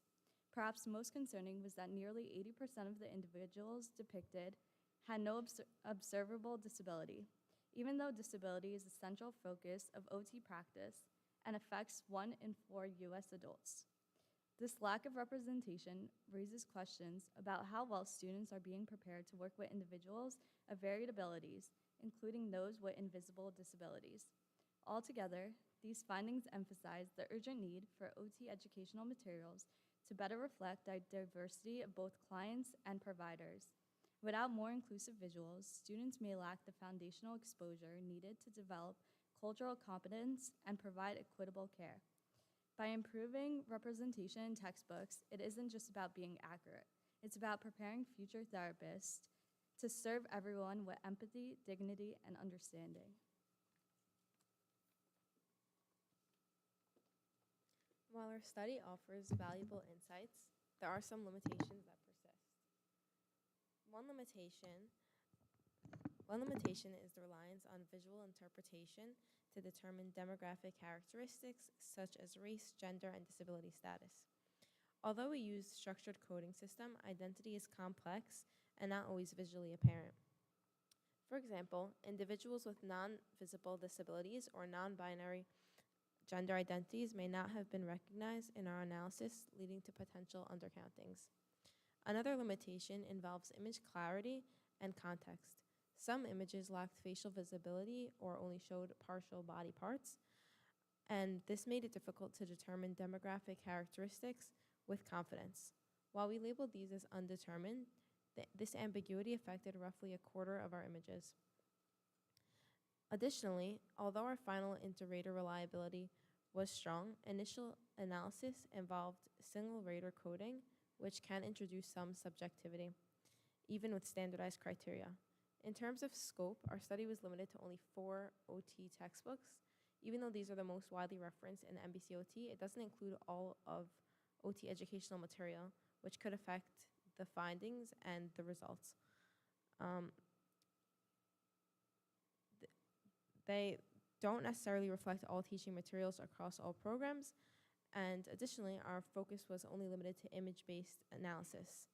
We did not examine the accompanying written context like case studies, terminology, author perspectives, and this can reinforce or challenge dominant narratives.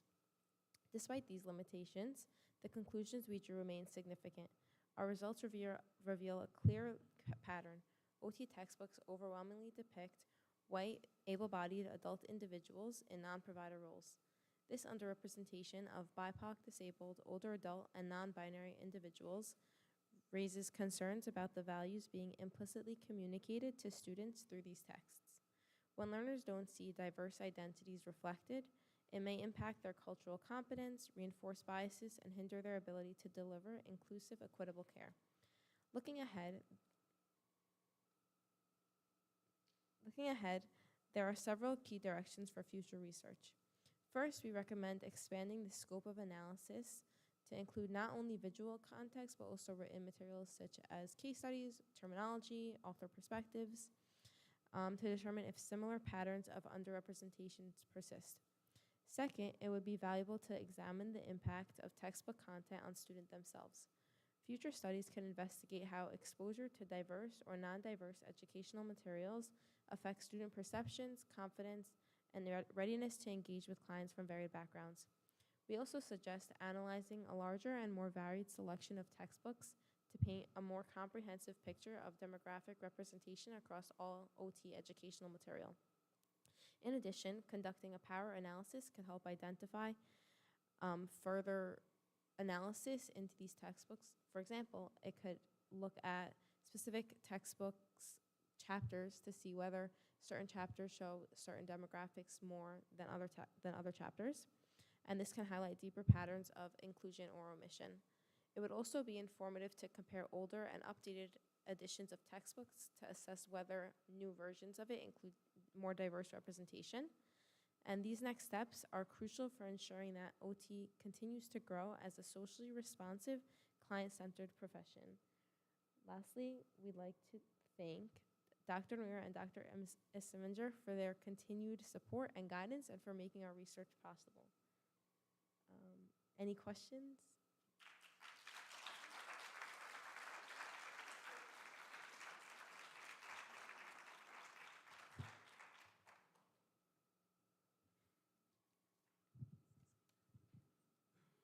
Thank you for that presentation. This is kind of more of a statement, or maybe if you have or have not considered it.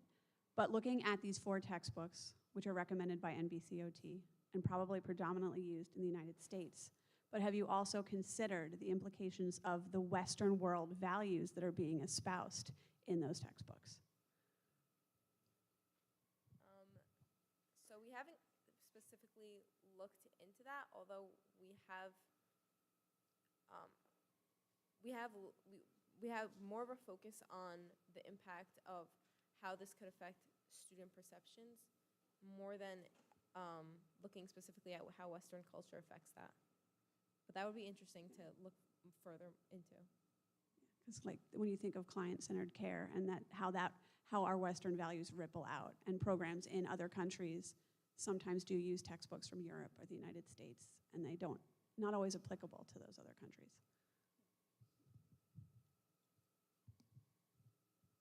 Any other questions? Alrighty, thank you.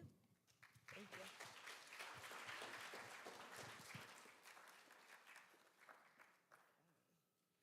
Our next group is led by Professor Richard Sable.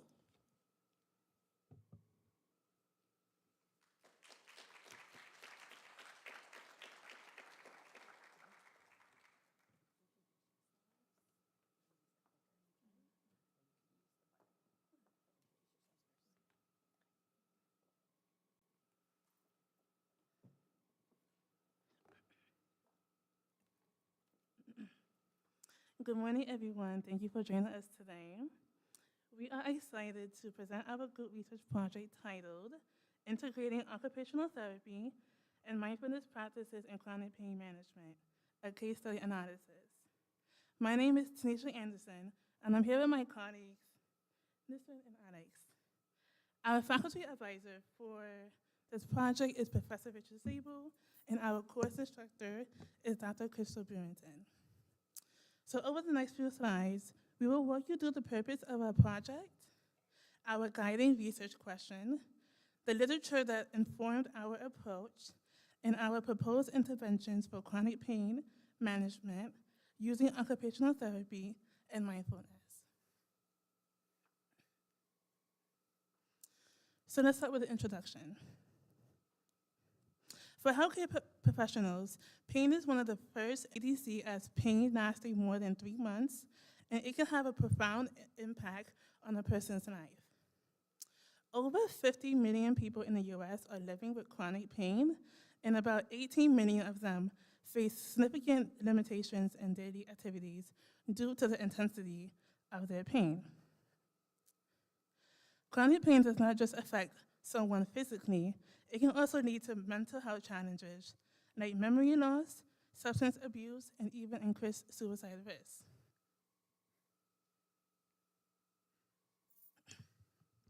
The challenge with chronic pain is that it's not always visible, making it harder to assess. It could be classified as acute or chronic and either primary or secondary. Traditionally, healthcare professionals lean heavily on pharmacological approaches to manage pain. While medications are helpful, they often bring side effects that can interfere with the quality of life. That's why there's been a shift towards a more holistic biopsychosocial approach. This model addresses not only the physical symptoms, but also cognitive, emotional, behavioral, and social aspects of pain. It's been shown to be more effective in helping people reclaim their ability to function and to engage in everyday life.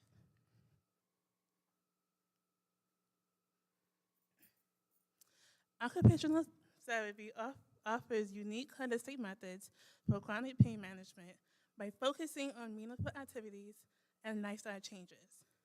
Studies like Reveal OT and Lifestyle Redesign show that OT improve performance, satisfaction, and confidence in daily activities.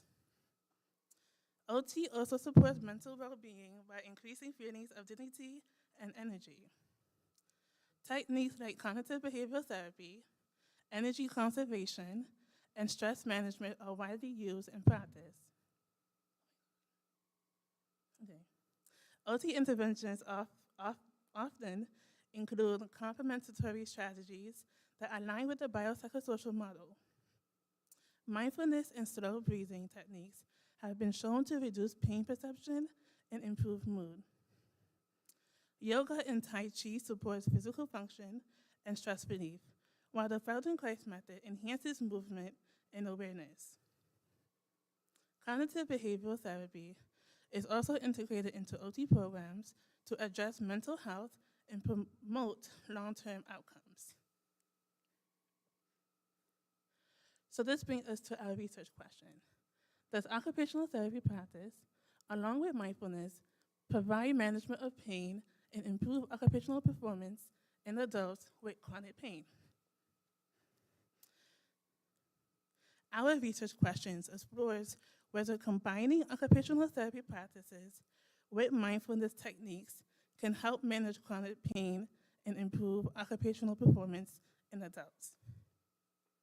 Given OT's focus on holistic care and meaningful activities, along with mindfulness, proven benefits in reducing stress and pain perception, we wanted to investigate how these approaches work together, and this question guided our review of current literature and interventions used in practice. Our study was an 8-week virtual therapy exercise program that we did via Zoom with one participant that we recruited from the Mount Sinai Hospital. And this patient reported to us that she had a lot of pain for a very long time. During our sessions, we did a lot of physical exercises with the participant, including exercises that were focusing on mindfulness practices, exercises such as Tai Chi, yoga, breathing exercises, and body awareness exercises. In order for us to know if our program was successful, we did before and after assessments. So before we started this program, we did an informal interview with the participant where she claimed that because of her chronic pain, she wasn't able to go outside and walk. She wasn't able to go to the store. She wasn't able to sleep at night. She couldn't have a good night's sleep. She couldn't cook. And she also shared with us that her marriage was on the rocks. She said that her husband, because of her condition, living in chronic pain, that he wasn't very supportive and understanding of her. And she even mentioned there were incidents where they were discussing about having a divorce. After the program was over, we reached to her to do a follow-up, which was our after assessment. And here's what we found. The results showed that she reported improvements in sleep and enjoyment of life. She reported an increase in both performance and satisfaction in exercise and cooking. During the interview, after the program was over, she made some statements. She said that she had increased confidence to move and engage in activities, and she shared, quote, "I can do things, and that's big for me," quote. She experienced greater body awareness, stating that she learned how to assess her body to better manage her pain. She emphasized during the interview how the program gave her hope and a new perspective on her capabilities. At the end of the interview, she shared with us that her communication with her husband has been improved. She said now that her husband saw her being more active, being able to go outside for a walk, being able to dress herself and go outside, being able to cook and have a better quality of life, he started becoming more understanding and supporting of her. And she even shared with us that now they're doing exercises together as a couple. And she said because of that, she felt deep inside of her that her marriage got stronger. So now on to the discussion. Our chronic pain program showed that participants can experience meaningful improvements in mental health, daily engagement, and social connections. Our participant reported increased confidence to engage in activities like exercise and cooking, greater optimism, and emotional resilience when facing daily challenges, positive changes in relationships, notably with her spouse, enhancing shared activities and emotional connection. Mindfulness practices, including breathing techniques and body awareness, were key in shifting the participants' perception of pain and boosting participation. These outcomes align with the findings from the studies in our literature review, which showed occupational therapy interventions improve emotional resilience and daily functioning despite persistent pain. Overall, this project highlights the critical role of occupational therapy in managing chronic pain, focusing not only on reducing physical symptoms, but also promoting life engagement and emotional well-being through a holistic biopsychosocial approach. So as for our limitations, our study was limited by a small sample size with only one participant completing the entire program, which restricts the strength of our conclusions that we can draw. Selection bias may have also been a factor as participants needed access to technology, which was the Zoom, and English proficiency, potentially excluding those from different socioeconomic or cultural backgrounds. The short study timeline limited the ability to observe gradual or delayed effects from the interventions. Reliance on subjective or self-reported data may have influenced the accuracy of our results as no external clinical assessments were used. So these limitations highlight the areas for improvement in study design, but also demonstrate important preliminary findings for future development. So in conclusion, this case study highlights the effectiveness of occupational therapy and mindfulness-based program in helping manage chronic pain through a biopsychosocial approach. The participants showed meaningful improvements in confidence, daily engagement, emotional well-being, body awareness, self-management, and self-management skills. She also reported stronger coping strategies, better communication with loved ones, and greater hope for long-term wellness. Mindfulness techniques, breathing exercises, and body awareness activities played a key role in helping her re-engage in meaningful daily activities and improve her quality of life. These results support the value of a holistic occupational therapy approach that addresses the physical, emotional, and social aspects of chronic pain management. So as for our future directions, larger studies with more diverse participants are needed to confirm these findings. Longer program durations could help measure lasting improvements, and using objective tools like activity trackers or clinical assessments could strengthen further research. And these are our references.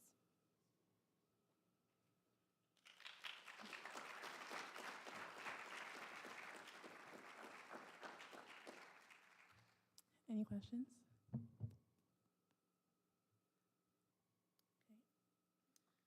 Well, I want to say thank you to those who attended to this MP Day. Thank you to our faculty advisor, Professor Richard Sable, Dr. Crystal Brewington, Campus Health Information Center at Mount Sinai, our participant, and Sweet Downstate OT program. Thank you.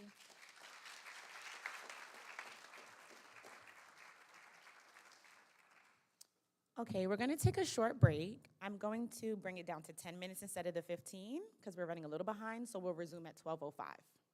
Thank you.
But I want the downstate thing.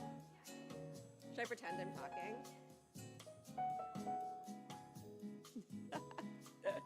This is totally real. It feels silly.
Okay, everyone, thank you so much. I'd like to resume the program if possible, if everyone can come in from the outside. We have 4 more groups, and then we have a 1-hour break with refreshments as well, so we will break again.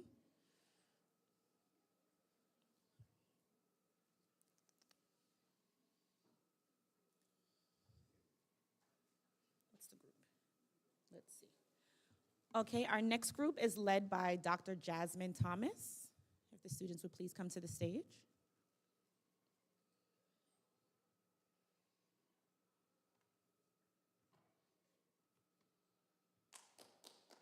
Woo!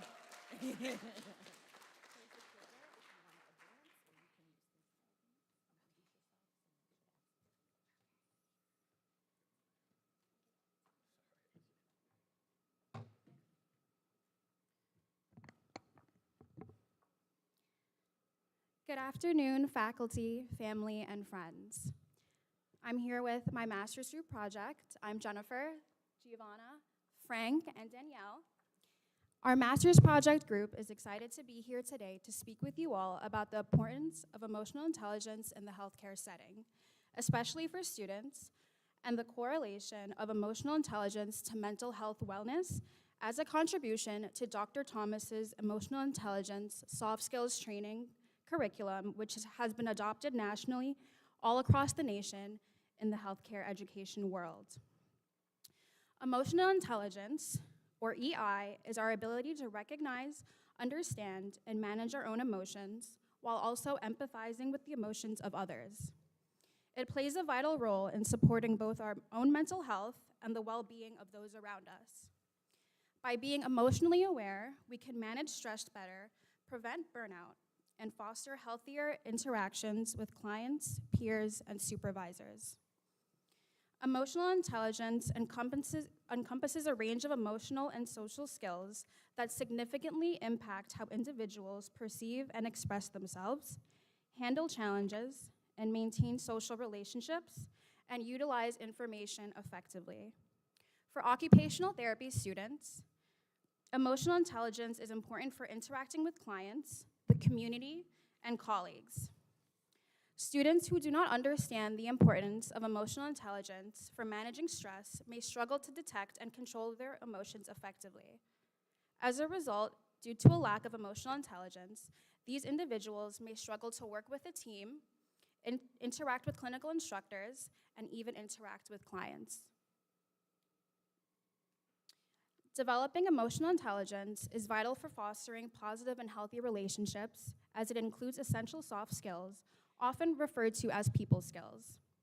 These soft skills are vital for workplace success, enabling efficient and adaptable interpersonal interactions. Skills including communication, courtesy, flexibility, integrity, interpersonal skills, positive attitude, professionalism, responsibility, teamwork, and work ethic are considered the top 10 soft skills in the workplace and are understood to facilitate the optimization of a person's performance, specifically those within healthcare professions. Ultimately, these soft skills are not just personal skills. They serve as a professional tool that help us deliver client-centered care,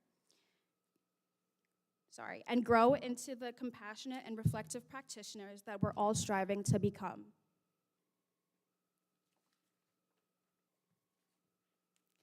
We are continuing to answer our research question: how does emotional intelligence training impact occupational therapy students performing during clinical fieldwork placements? To explore this question, we reviewed over 20 articles of literature about how emotional intelligence training impacts occupational therapy and healthcare students during their education in clinical fieldwork. An overarching theme was that students experienced abundance of stress and anxiety. We looked through various programs that introduced EI through methods like self-reflection journals, online modules, and targeted workshops. The programs consisted of nursing, medical, and occupational therapy programs. These EI approaches help students improve their communication, empathy, clinical reasoning, and improve their ability to handle situations under stress. These skills are essential during challenging clinical placements. Across the board, students who participated in EI training showed increased confidence and were better prepared to build therapeutic relationships and manage real-world demands. Overall, the review showed a clear pattern. Programs that made EI a focused part of the curriculum saw better student outcomes. Students were more resilient, more effective in clinical performance, and less likely to experience burnout. Importantly, EI training also contributed to improved mental health by helping students better manage anxiety, develop healthier coping strategies, and to manage emotions under pressure. These findings support the need for a dedicated EI education and healthcare programs for students and staff to foster not only clinical competence, but also long-term well-being. In order to evaluate the efficacy of practical tip videos, mindfulness of emotions, and confidence in the clinic, and students' perceived emotional intelligence levels within the STUNY Downstate Occupational Therapy Program, pre- and post-test surveys were conducted. This took place on September 17, 2024, using Google Forms. The surveys included Likert scale rated questions and short responses. Both pre- and post surveys contained 8 Likert scale questions and 3 short response questions. A mixed method approach allowed for analysis of both quantitative and qualitative data sets. Quantitative data was analyzed and used to assess students' emotional intelligence prior to implementation of the videos. Additionally, qualitative statistical analysis, including focus groups, were conducted to determine the impact of the practical tip videos on students' emotional intelligence skills. We replayed our practical tip videos to small groups and asked for verbal feedback in person. The two data sets, our practical short groups, improved our research project by ensuring that the limitations of the quantitative data sets were balanced out by the strengths of our qualitative data received from these groups. In addition, we got personable, direct responses from our classmates. Gathering both data types facilitated the continuing development of SUNY Downstate's emotional intelligence curriculum and enabled us to confidently address data gaps. Moving on to the results of our study. Prior to and after watching our two practical tip video vignettes, students were provided with pre- and post-test surveys. Survey findings demonstrated that the emotional intelligence videos, Confidence in the Clinic, and Mindfulness of Emotions had a positive impact on students' self-awareness, emotional management, confidence communicating in professional settings, and fieldwork readiness. Here we provided some examples of the pre- and post-survey results from a few questions based on our Mindfulness of Emotions practical tip video. These results indicated that most students agreed or strongly agreed that the video enhanced their understanding of emotional intelligence concepts, such as reflecting on your emotions and demonstrating confidence in identifying or labeling emotions. This slide presents sample survey results from select questions related to our Confidence in the Clinic practical tip video. The results of this data shows improvements in both communication strategies, confidence, and preparation strategies after students viewed the Confidence in the Clinic practical tip video. The shift towards higher confidence levels and intention to implement strategies suggests the videos effectively enhanced student self-efficacy, reduced uncertainty, and encouraged proactive professional behavior. After compiling our survey data and performing a data analysis, we decided to conduct two separate focus groups to reveal additional perspectives on the efficacy of both practical tip video vignettes and emphasize the benefits of integrating student feedback to continuously refine the emotional intelligence curriculum.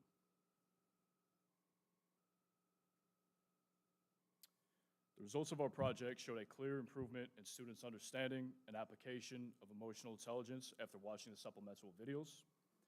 Participants reported increased confidence in identifying and managing emotions, gaining greater self-awareness, developing stronger communication and feedback skills, adopting practical coping strategies to handle stress in clinical settings, and recognizing the importance of emotional intelligence during fieldwork placements.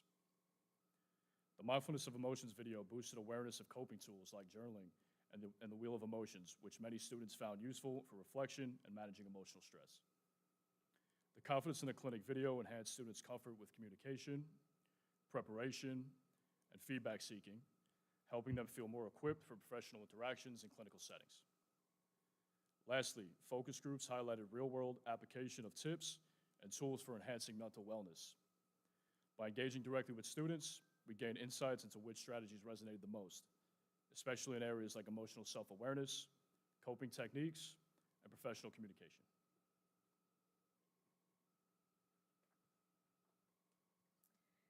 SUNY Downstate's emotional intelligence curriculum has been adopted by educational institutions across the country. This includes several MSOT programs, OTA, OTD, a physician assistant program, and even a high school. Moving back to our study, some of the limitations that our group faced were time constraints with our survey administration taking place before beginning our phys-diz rotations, tech issues during our Confidence in the Clinic viewing, participant attrition, and our data collection being limited to the 2025 OT cohort.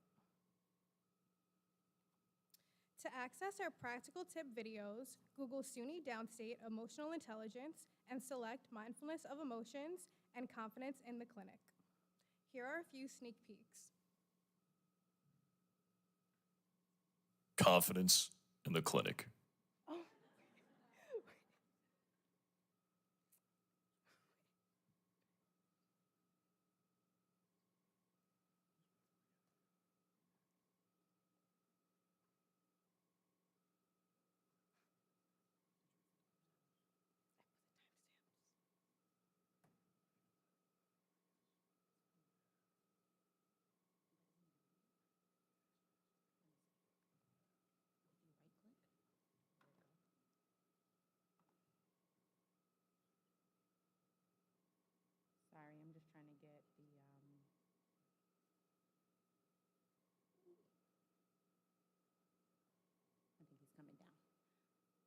sorry, little interruption. I thought we had the link to it. I think Calvin is coming down.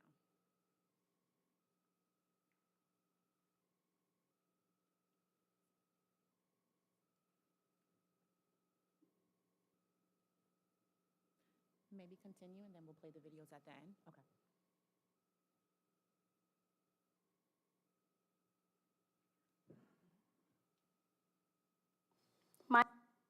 Okay, so we'll get back to those sneak peeks a little bit later, hopefully. But to summarize our project, we focused on how mental wellness and soft skill development can impact the success of occupational therapy students during fieldwork. Through our research, we found that anxiety, depression, and stress are on the rise among emerging healthcare professionals. As a response, we created practical tips like mindfulness exercises and fieldwork preparation techniques. Our goal was to help future practitioners not only survive fieldwork, but truly thrive in their careers. We believe this study is an important step forward for the field of occupational therapy. It opens the door to innovative teaching methods that can improve therapeutic relationships, strengthen interpersonal skills in clinical settings, and support the development of emotionally intelligent, compassionate healthcare professionals. We would like to extend our thanks to Dr. Thomas for her continuous support and guidance, Dr. Brown, Dr. Brewington, Sean Nurse, the OT class of 2025, the entire occupational therapy department, and last but not least, our family and friends for being there every step of the way.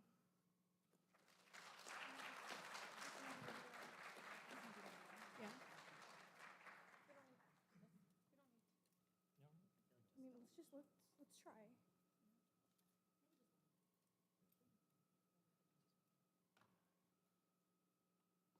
Mindfulness of emotions in clinical settings. Here are a few practical tips to help you maintain professionalism in such situations.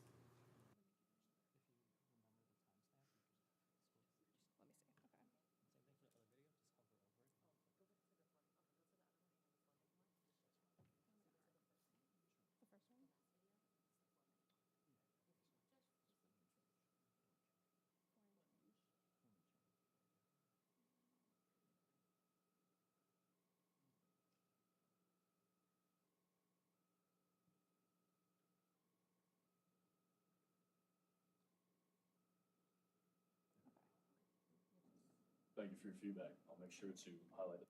So here we have Danielle offering some feedback to Frank as she is his clinical supervisor.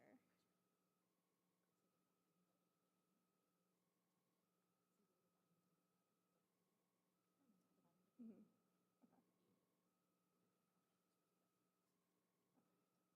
Proactive when explaining the benefits of the.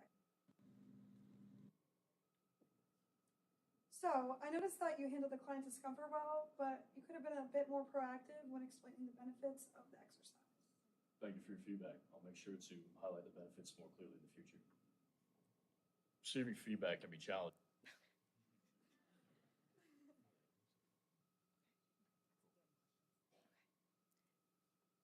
Any questions from the audience?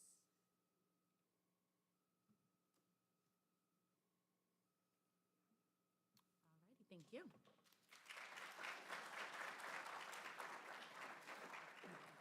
The videos are available on the SUNY Downstate website if you are interested and curious to see them. Thank you. Our next group is led by Dr. Dawn Tribble. Please come up.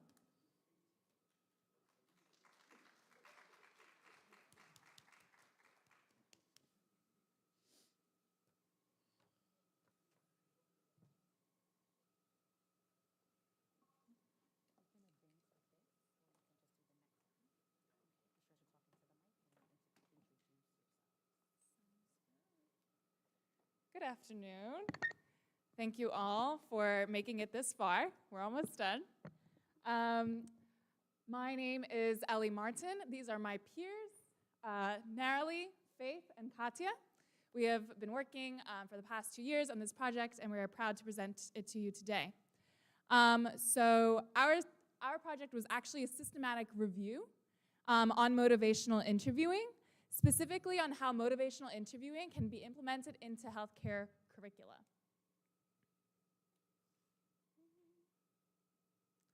Perfect, okay. So, what is motivational interviewing? It's a client-centered form of counseling.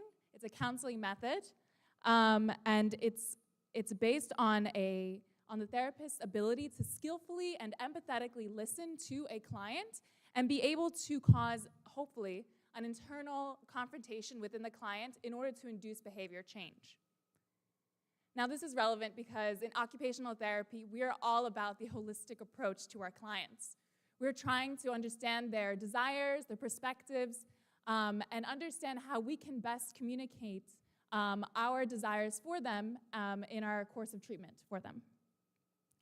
So, when considering motivational interviewing and its compatibility with occupational therapy, we have realized that the values and core principles of MI, such as partnership or evocation, closely align with our profession's emphasis on client-centered care, therapeutic use of self, and ethical process. Now, motivational interviewing is already used in nursing and dentistry, in OT and PT. Yet, it's not yet included in training programs. So, our systematic review explored whether or not MI should be a standard component of entry, and if so, which methods are best for implementation.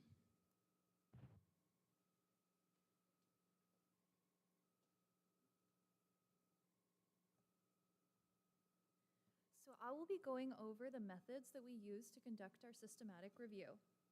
So we began by developing our search strategy, and this included our guiding research questions of what is the relationship between MI and the tenets of OT? How does MI relate to OT and healthcare curricula? And which methods are used in MI training? We then had to make these questions more focused and format them for inputting into a search database. So for example, motivational interviewing and occupational therapy. We had to choose which databases to search, which included EBSCOhost, MedEdPortal, Embase, and Web of Science. And these include a broad range of healthcare and education journals. And finally, we had to decide our inclusion-exclusion criteria.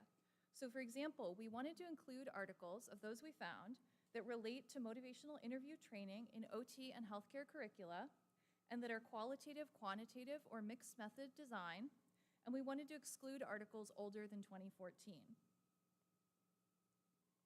Our next step was the article collection and screening. And so we collected articles by running our search in the chosen databases, which resulted in over 1,600 articles, but many of these were duplicates. So we began programs EndNote and Covidence, which help with completing a systematic review, and they flagged the duplicates for us. And then 2 group members reviewed each of the articles' title and abstract to decide if it was relevant and met our inclusion criteria. And after this step, we had 203 articles remaining. So now we read the full text of each remaining article and applied our inclusion-exclusion criteria again to determine that we would include 42 articles in our review. And our final step was analysis of those 42 articles. We performed only a qualitative analysis for this review, which included their design, sample, tools, training modalities, and findings. And additionally, we decided to use the Kirkpatrick model for training evaluation, which was developed to analyze the quality of training studies through 4 levels of measurement. So, all right, it looks like this slide got a little bit cut off, but I'll just go over. So level 1 is the lowest level in the Kirkpatrick model, and it measures participants' reaction to a training, such as with a satisfaction survey or a focus group. Level 2 measures learning through a written format, like a pre-test, post-test, multiple choice quiz. A level 3 measures learning through a more applied method, such as a simulated motivational interview. And a level 4, which sorry you can't see, measures real-world results, such as if there's a staff training on motivational interviewing, are there improved patient outcomes following that training? And so we chose to use this Kirkpatrick model because it assesses how hands-on and applied an assessment is, and motivational interviewing is a very hands-on interpersonal skill.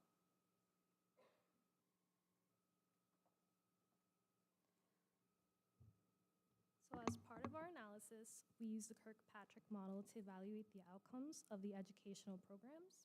In our review, we found that 13 articles were classified as level 1, which as stated, focuses on participants' immediate reactions to the training.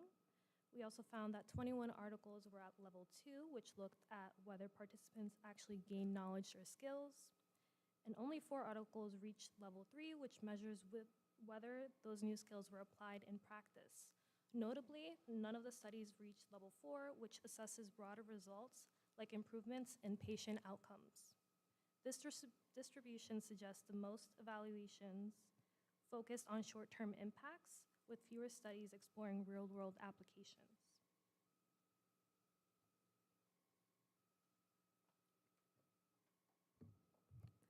Our review also examined the specific content in each of the 2 main training modalities, didactic and hands-on learning.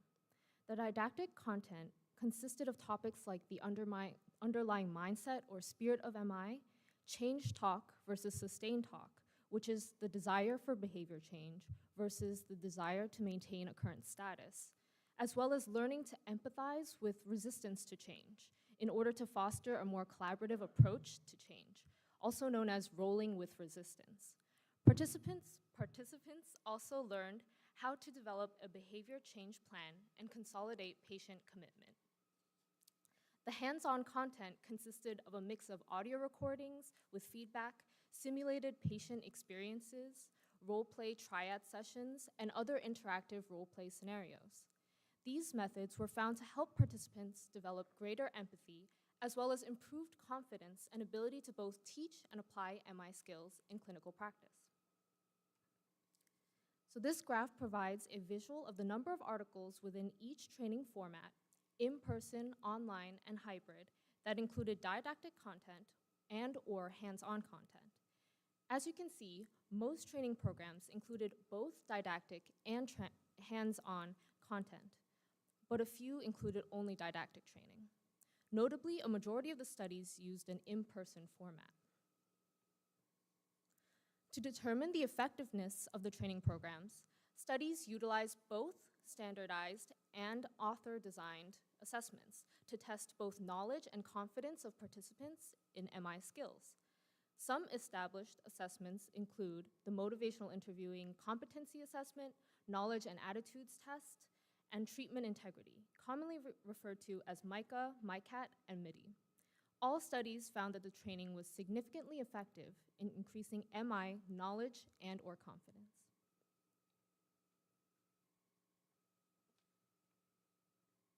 All right, so as Faith just stated, MI was found to be an effective tool in various disciplines in knowledge retention and implementation.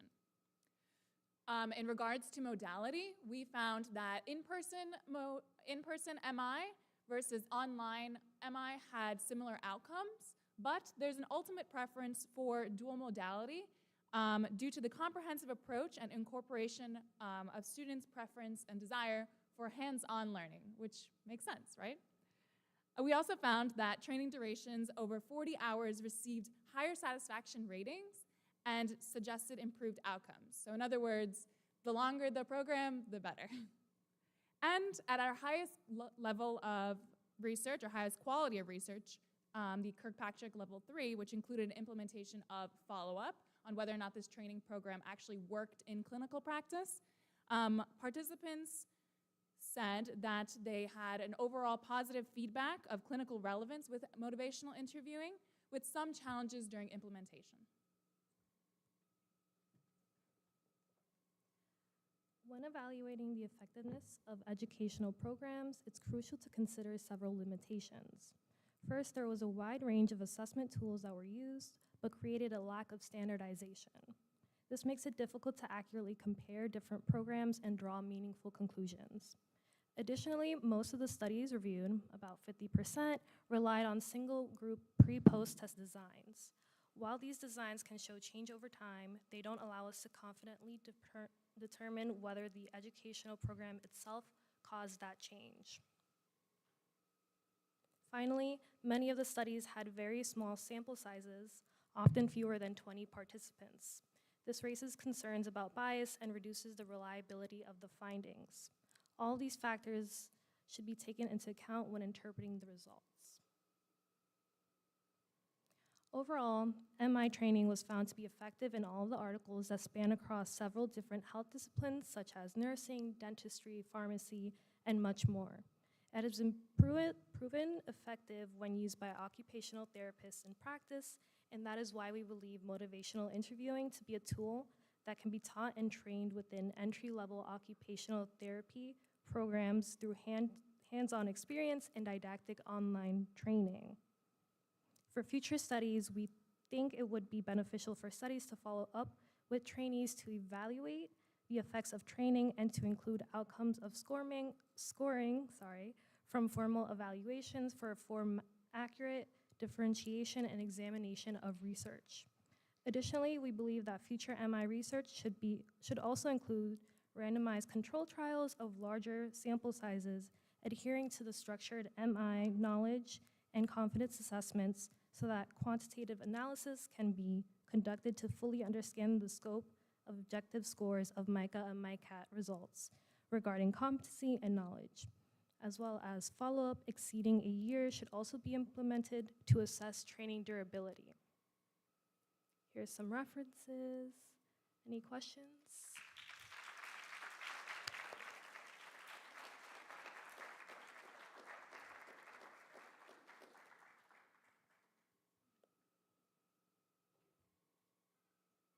Well, thank you so much for your attention, and a big thank you to Dr. Tribble for her guidance and support throughout our research.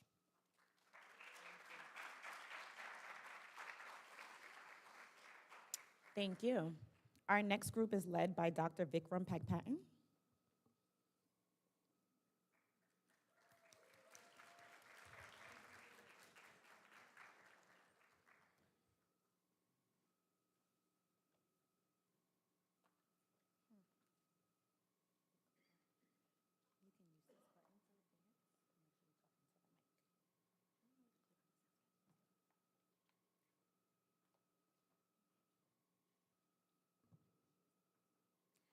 Hi, good afternoon, everyone. The title of our group's research is Occupational Therapy Students' Perceptions of Cultural Competency and Chinese Culture and Implication for Education. My name is Kelly, and my fellow group members are Elizabeth, Jenny, and Justine, and we're led by our faculty advisor, Dr. Vikram Pagpatan, who helped us along with our research and provided plenty of guidance and feedback throughout this time. So to start, during our research, we're going to be referencing the term cultural competency a lot, so I thought we could start with defining what this means. According to research from Nair and Editayo, cultural competency in the context of healthcare refers to a provider's ability to interact and collaborate with individuals from different cultures, which in turn impacts patient outcomes and healthcare experiences. As ethnic and racial minority populations grow, underrepresentation of these groups in regards to cultural competency in healthcare is still underrepresented in research.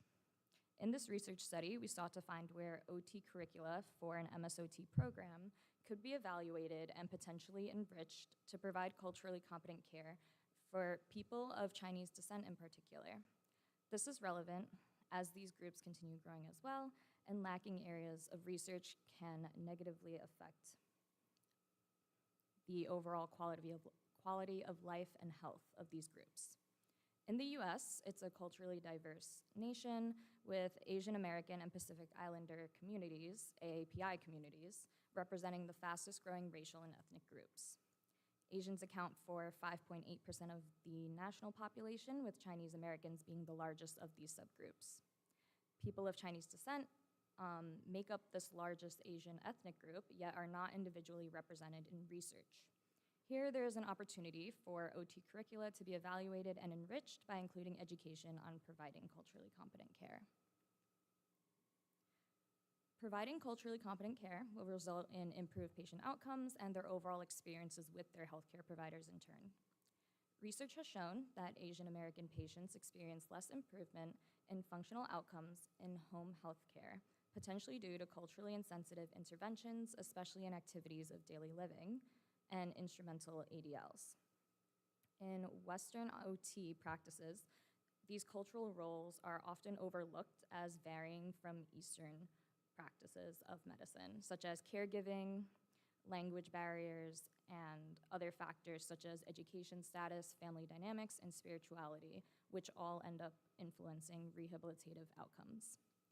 There is not a single approach to developing cultural competency for all cultures, but the healthcare field has the opportunity to address healthcare disparities across various races and ethnicities, utilizing educational outcomes to promote inclusive care.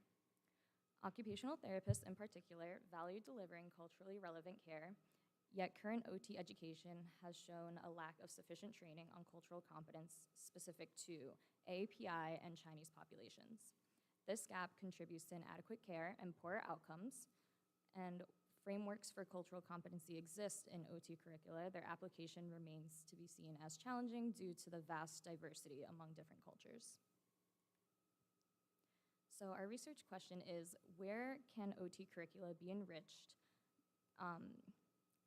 Where can OT curricula be enriched by including education on culturally competent care? A gap in literature we acknowledged was the lack of OT-focused studies on treating the AAPI populations, specifically Chinese populations, and further, the lack of studies evaluating the efficacy of MSOT curricula on developing cultural competence. The evaluation of such topics allows insight into OT practices to facilitate greater cultural competence, which may be generalized to the overall healthcare field.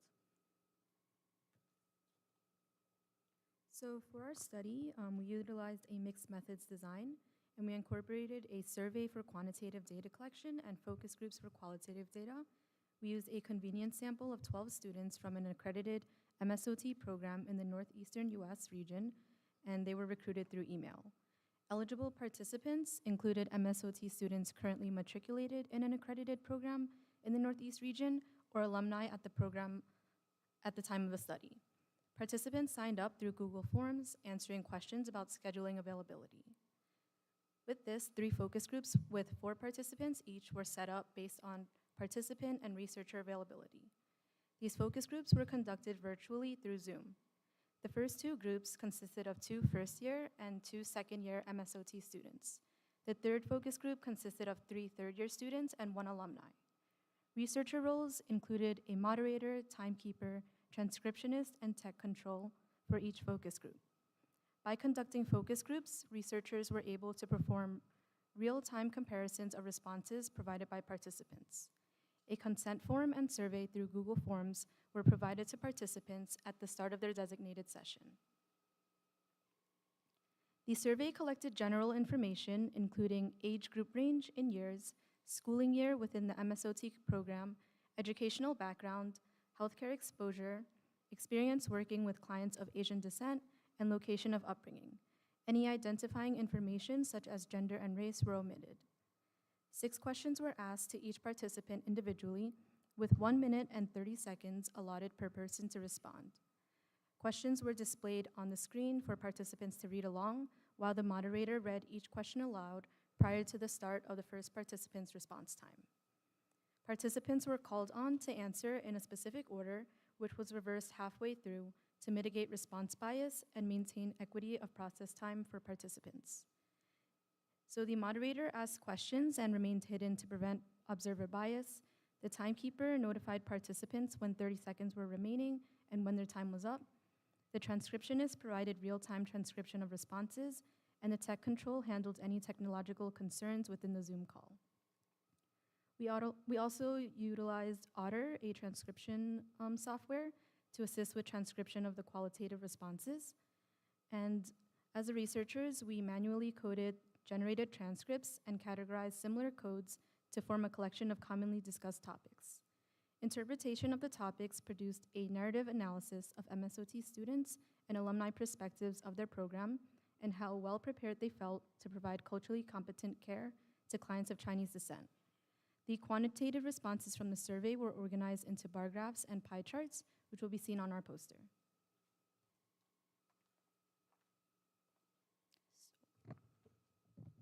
So for our results, thematic analysis of focus group interviews yielded several themes and actionable suggestions with implications for MSOT curricula and cultural competency education. The first of which being factors influencing perceived self-efficacy for treating Chinese clients. Participants identified language barriers as a factor negatively impacting self-efficacy. They expressed a mixed reliance on translation apps and language interpreters, with some acknowledging that information can be lost in translation with software and preferring live interpreters such as colleagues instead. Factors positively impacting self-efficacy were found when participants shared cultural similarities with their clients, such as shared religious beliefs, child-rearing practices, collectivist views, and family-oriented values. In addition, another positive factor was personal experiences with Chinese culture outside of formal educational opportunities. The next theme yielded was nuances in cultural competency education, serving as a barrier to implementing practical solutions. Participants rightfully acknowledged that although it is important to be aware of a client's culture, it might not be an aspect of their identity that impacts daily occupations. Instead, there was an advocacy for universal respect, open-mindedness, and genuine interest when interacting with all patients. Inconsistencies in experiential learning opportunities was another theme brought up by participants. When participants were asked about their opportunities for a hands-on experience working with clients of Chinese descent, there were varied responses. Participants had mixed responses on the provision of experiential learning, such as service projects in the community and fieldwork placements. Many mentioned varied and inconsistent opportunities depending on location and demographic of fieldwork sites. And lastly, participants suggested several potential solutions for improving cultural competency education. For instance, participants expressed interest in hosting guest speakers from different cultural backgrounds, practice settings, and communities. Participants also called on faculty to share their experiences treating diverse communities, as well as their personal experiences strengthening their cultural competency skills. Other suggestions include the incorporation of culturally relevant projects into coursework, utilization of case studies to facilitate classroom discussion, as well as a dedicated course on cultural competency. So to summarize, this pilot study found that instructional learning within the selected MSOT program addressed the general scope of cultural competency but lacked hands-on experiences and culture-specific training for students. We found overall feelings of inadequate preparation to provide cultural competent care to clients of Chinese descent, with first-year students reporting a lack of exposure thus far in their curricula, with any cultural awareness credited to past experiences. They did, however, express enthusiasm for future experiential opportunities. And for students further along in their academic and professional journey, they emphasized benefits of experiential learning but highlighted a disparity in these opportunities. These students recommended diversification of learning through guest speakers, modules, events, and focused resources to supplement inconsistent learning opportunities. And for the limitations of our study, the goal of this pilot study was to interview 4 members from each representative participant group. However, this was not attained due to scheduling conflicts and project time constraints. Of the 12 participants recruited for the study, we had a 100% response rate from first and second years, a 75% response rate from third years, and a 25% response rate from alumni. As a result, responses from this alumni were discussed but are not representative of the population due to the disproportionate sample size. Future research should be conducted with proportionate and larger sample sizes to better represent target populations. Furthermore, as a result of the convenient sampling from a singular MSOT program in the Northeast region of the US, study results may not be generalizable to other regions or other MSOT programs.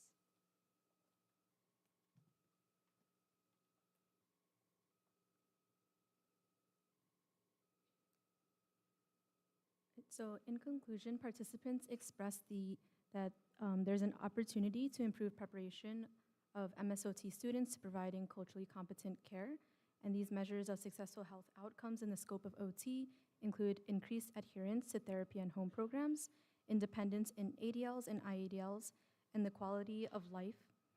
There are implications that programs outside the Northeast region with less access to diverse communities are disadvantaged to provide culturally competent education. Again, this study was conducted in a Northeast region where New York City and Boston are two of the cities with the largest Chinese population. So this would indicate that programs outside of the Northeast region with even less access would not be as equipped to providing this culturally competent education. So there's further research needed to explore these implications and generalize findings to broader cultural populations and programs. And participants also expressed that additional exposure and experiential learning opportunities could be incorporated into the programs to develop culturally competency skills to increase compliance with ACODE standards on foundational content for students. So our references are available in this QR code for those interested to scan. It will also be available on our poster. Do we have any questions?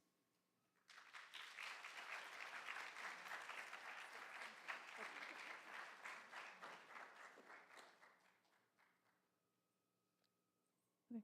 And then lastly, we'd just like to express our thanks.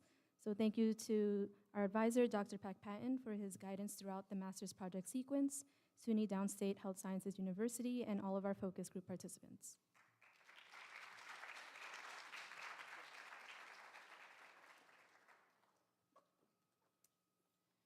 Alrighty, moving along. Last but certainly not least, this group is supported by Dr. Nancy Klein.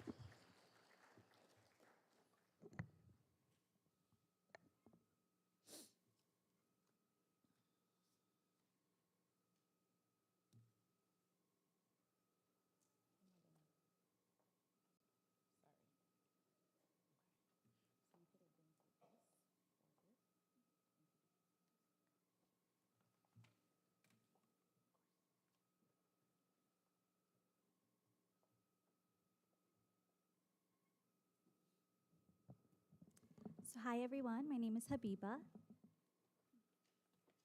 Hello, I'm Malaya O'Keefe. Hi everyone, I'm Julia Lavelle. Hi, I'm Cassandra Yu. So before we begin, we just wanted to say we're very happy to be concluding these presentations with our project, and our big shout out to Dr. Klein and Dr. Brewington for guiding us throughout this journey for the past year. Our topic is the effectiveness of service learning projects in developing cultural competency in entry-level master's and occupational therapy students. So just for a brief background, cultural competency is the ongoing process in which the healthcare professional continuously strives to achieve the ability and availability to work effectively within the cultural context of the patient. So this includes their individuality, family, and community, and taking that into consideration. And it's important to mention that one must engage in continual experiences that immerse themselves in different cultures. So it's not, cultural competency is not just like a static achievement or destination, but you have to continuously work with different cultures to learn about them. And essentially, it doesn't just only make us better healthcare professionals, but it also makes us better people. And so service learning is a complement to the didactic curriculum. And what it does is it provides the unique opportunity for students to put their classroom material into clinical practice. And it provides students with opportunities to engage with diverse communities, thereby enhancing their understanding of clients' cultural values and priorities.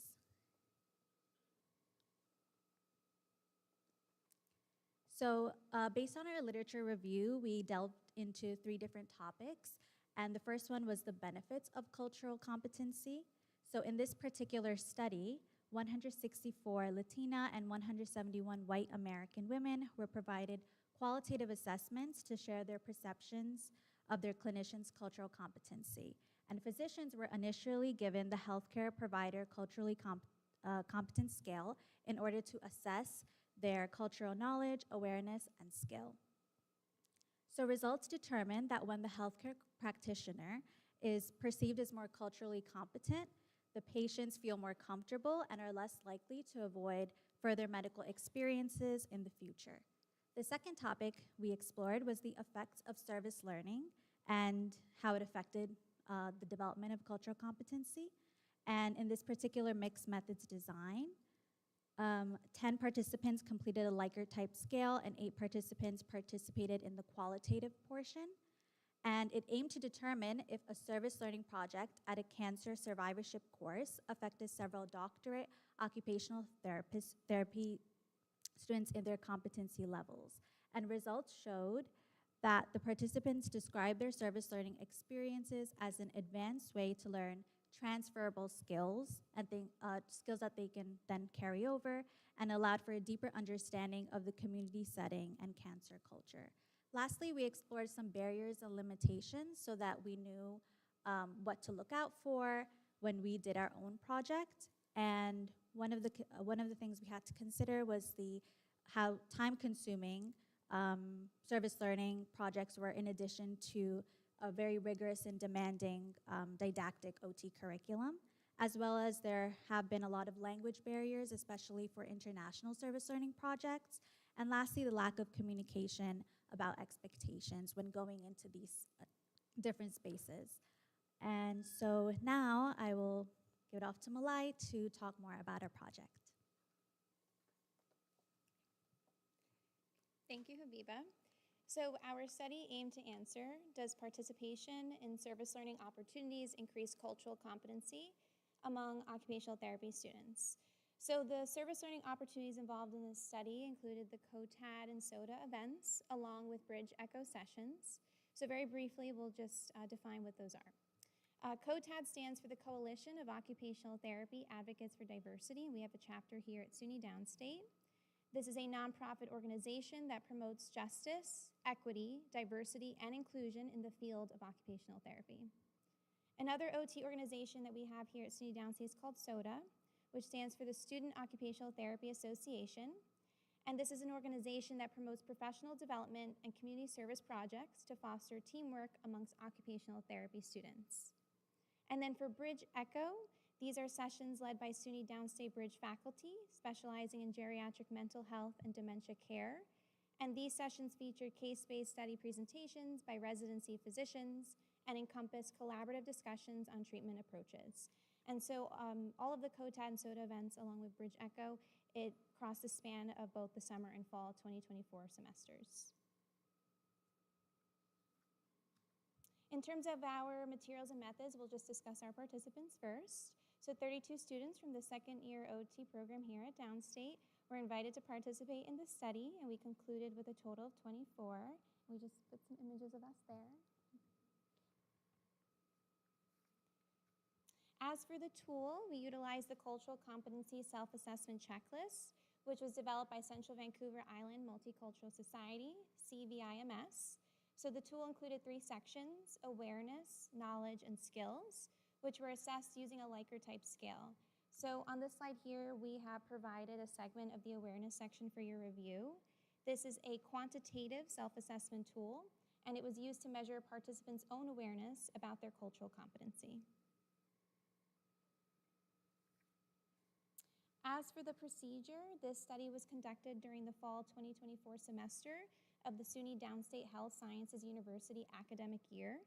A recruitment letter was sent out via email to all second-year OT students during the first week of the fall 2024 semester. So the assessment was administered via Qualtrics and sent to all of the participants via email to complete prior to any events or sessions. And the second-year students were invited to all 6 of the COTAD and SOTA-sponsored events, either located here at Downstate or the surrounding Brooklyn community during school hours. So if you direct your attention, the 6 COTAD and SOTA events are there along with the dates. The students were also invited to attend 6 Bridge Echo sessions, which occurred on selected Wednesday mornings through Zoom for a duration of about an hour long. And these sessions are also listed on the right column and the dates that they occurred. And after all the events and sessions were completed, the assessment was then re-administered again to participants. So in terms of our participant attendance, we'll discuss COTAD and SOTA events. So if you direct your attention to the top left bar graph, we'll just mention the top two for now for sake of time. For the Juneteenth event, there was 86% participant attendance. And then for National Backpack Awareness Day, there was 91% attendance. For the Bridge Echo sessions, if you look at the bottom left bar graph, the top two attendance rates were 96% for the Lewy body dementia session, and then for the idiopathic Parkinson's disease versus drug-induced Parkinsonism session, there was 100% attendance. And then we just included two images. The top one is from Juneteenth event last summer, and then the bottom was from Backpack Awareness at one of the local public schools in September 2024. And now Julia will discuss demographics and results. So to go over our demographics, in terms of age, the participants in our study ranged in age from 20 to 44 years old, with the largest group represented by individuals from 20 to 24 years old. And then regarding gender identity, 87.9% of participants identified as female, 4% as male, 4% as non-binary, and 4% preferred not to say. And then with respect to ethnicity, 39.7 participants identified as white, 25% as Hispanic, Latino, or of Spanish origin, 21.6% were Asian, and 6.9% as Black or African American, and 6.9% chose not to disclose their ethnicity. And then going into our results, so we split up our results into the three different sections of our assessment, and the first section was the awareness section. And this focused on analyzing the awareness that participants had of their level of cultural competency. So within the awareness section, and this is noted in the first graph for question 3, there was a 20.69% increase in the amount of people who noted that they were very well aware that in order to learn more about others, they need to understand and be prepared to share their own culture. Prior to the service opportunities and following the service opportunities, the percentage of individuals who felt that they were fairly often aware of the assumptions that they hold about people of cultures different from their own remained at 58%. There was also a 21.31% increase in the number of participants who noted that it is fairly often that they are aware that having racial privilege means one's race does not create barriers to goal attainment or justice. And then for the knowledge section, which was the second section of the assessment, it assessed participants in understanding their own level of cultural competency. And there was a significant increase in the response reported when comparing results from the pre and post survey. For instance, for question 16, as noted in the first graph on the slide, there was a 21.15% increase in the number of participants who stated that they always recognize that cultures change over time and can vary from person to person, as well as attachment to culture changes over time and varies. Similarly, for question 19, there was a 24.54% increase in participants who stated that they always know their family's story of origin and assimilation into America. And then the final section of the assessment was the skills section, which focused on analyzing specific skill sets of individuals after engaging in the Bridge Echo, COTAD, and SOTA sessions. The assessment helped to determine how the participants viewed their own skills in relation to their cultural competency. For question 20, there was a 34.92% increase in participants always wanting to continue to develop capacity for assessing areas where there are gaps in knowledge of other cultures. Additionally, there was a 19.54% increase in individuals who always felt they knew and used a variety of relationship-building skills to create connections with people who are different from them. And then Cassandra's going to take it from here. So moving on to discussion, the COTAD, SOTA, and Bridge Echo events and sessions appear to have a positive impact on the development of cultural competency among second-year occupational therapy students at SUNY Downstate. Participation in these events provided students with opportunities to engage with individuals from diverse cultural backgrounds and lifestyles. These interactions facilitated greater exposure to and understanding of how to effectively engage with various communities as future occupational therapy practitioners. This is a necessary concept as it has been found that desire to understand other cultures is essential for developing cultural competency. The sessions offered an expanded perspective on cultural diversity and contributed to a broader scope of cultural awareness. Given the changing landscapes of healthcare, it remains essential for future occupational therapists to engage in experiences that foster cultural understanding and competency. This study supported the notion that such experiential learning opportunities were beneficial in enhancing cultural competency. However, continued research is warranted to explore and refine strategies that promote meaningful engagement with diverse populations within occupational therapy education. For our limitations, our data shows a general consensus that there was a positive impact on cultural competency after the events and sessions were attended, but it is still important to further understand the impact. Second, there were 28 responses to the pre-survey and 24 responses to the post-survey. Therefore, 4 fewer people filled out the post-survey. Lastly, the number of events and sessions that participants attended were not analyzed in relation to the post-survey self-assessment. Moving on to conclusion and future directions, our study's aim was to understand if attending local service learning events and sessions had a positive impact on the cultural competency of the second-year cohort of occupational therapy students at SUNY Downstate. The CVIMS was in support of the idea that attending such projects and events enhance the cultural competency of the students. Future studies should consider incorporating service learning components directly related to occupational therapy practice to evaluate their specific impact on cultural competency. Comparative analysis between discipline-specific service learning experiences and those more broadly related to general healthcare may provide insights into the relative effectiveness of each approach. Existing literature has predominantly focused on cultural competency in the context of general healthcare, with limited attention directed towards its developments within the field of OT. Here's our references. Thank you so much for listening. And any questions?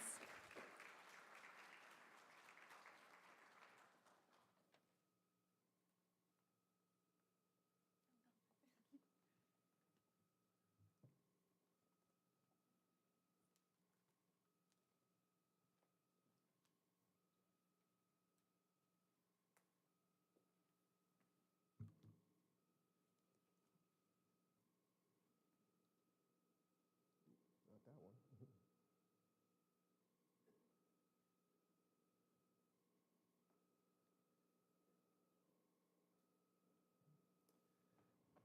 Okay, let's give that group a big round of applause.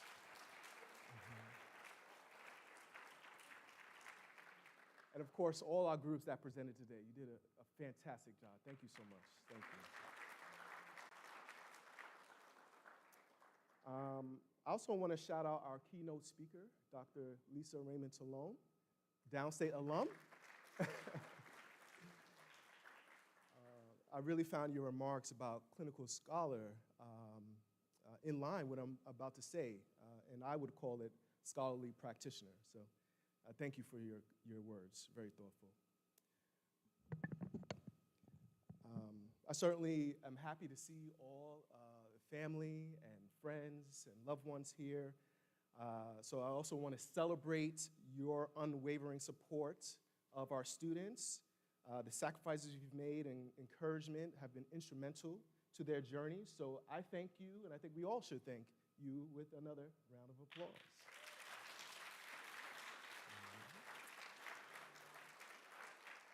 And of course, to Dr. Brewington for organizing this day and leading the groups through 4 semesters of master's project, and also to the dedicated faculty for your guidance and tireless efforts in preparing these students for this momentous day. And of course, a special thank you to Alethea,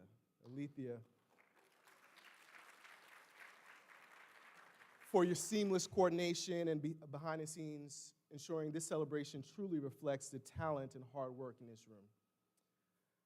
So students, in these 4 semesters of the Master's Project, you embrace the power of inquiry. From your initial explorations and proposals to the rigorous process of gathering information and analyzing it, and finally sharing it today, your insights. You've already demonstrated your commitment to improving our field. As you step into your careers as occupational therapists, remember that this spirit of inquiry will be your constant companion.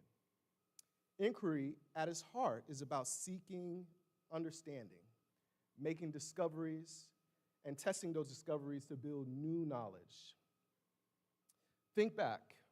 You've been natural inquirers since infancy, exploring the world around you.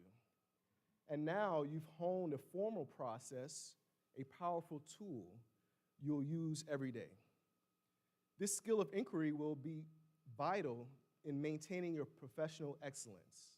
It will guide you in ethical and evidence-based practice, ensuring you provide the highest quality of care. Moreover, your ongoing inquiries will contribute to the ever-evolving knowledge of our profession, advancing how we understand occupation and improving the lives of those we serve. So I urge you to embrace continuous learning and thoughtful decision-making as you embark on your careers. You are becoming scholarly practitioners, capable of translating knowledge into meaningful action, hopefully in less than 17 years, right?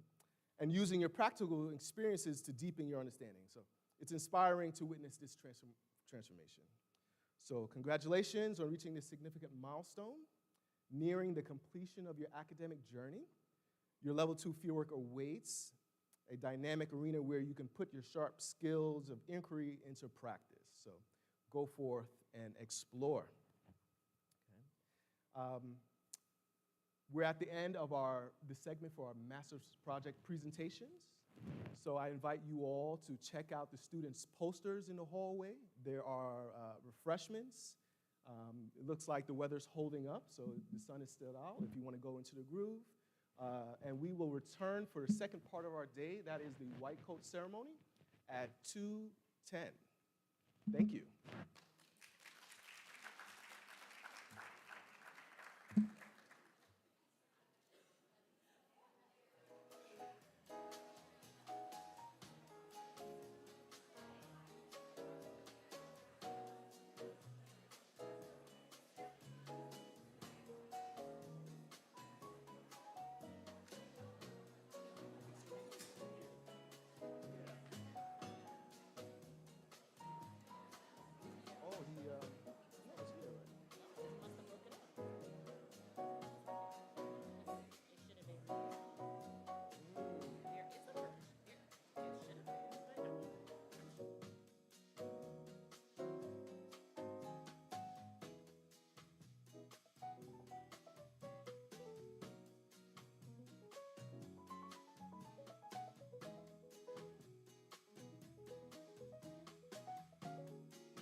Okay, everyone, please find your seats. Please find your seats. We are about to begin the white coat ceremony, so please find your seats. And thank you for coming. This is so wonderful to see all of you here today. And the students are lined up. We are about to begin the procession for the white coat ceremony. So thank you for coming, okay?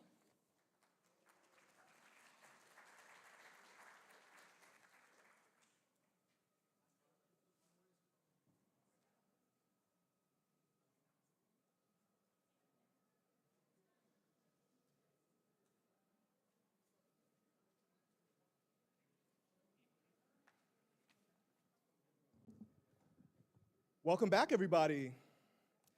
I hope you had a chance to enjoy the weather and some refreshments. I invite you to stand or if you are able, as we welcome in the graduating class of 2025.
You may be seated.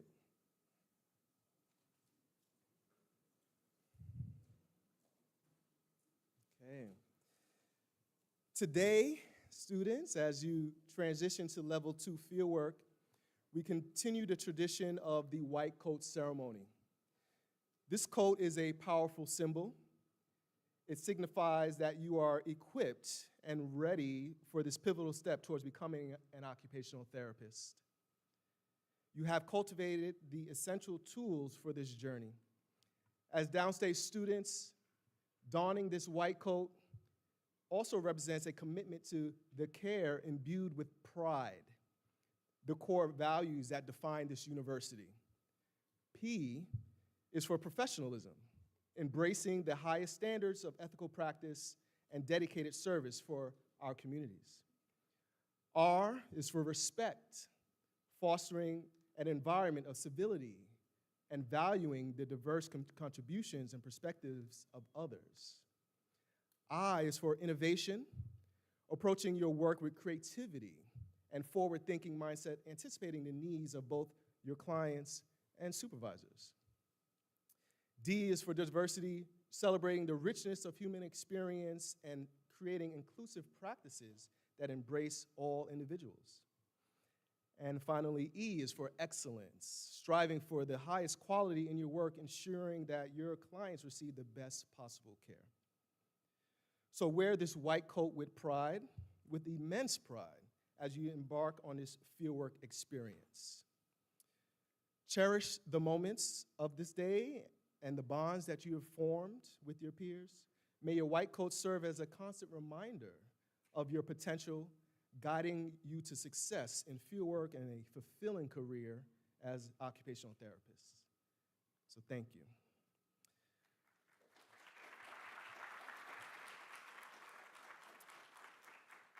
It's with warmth and admiration. Oh, let me back up. At this time, I would like to invite to the stage Dr. Alan Lewis, Dean of the School of Health Professions, who I'm so happy who is here and will share a few more words about the significance of this moment.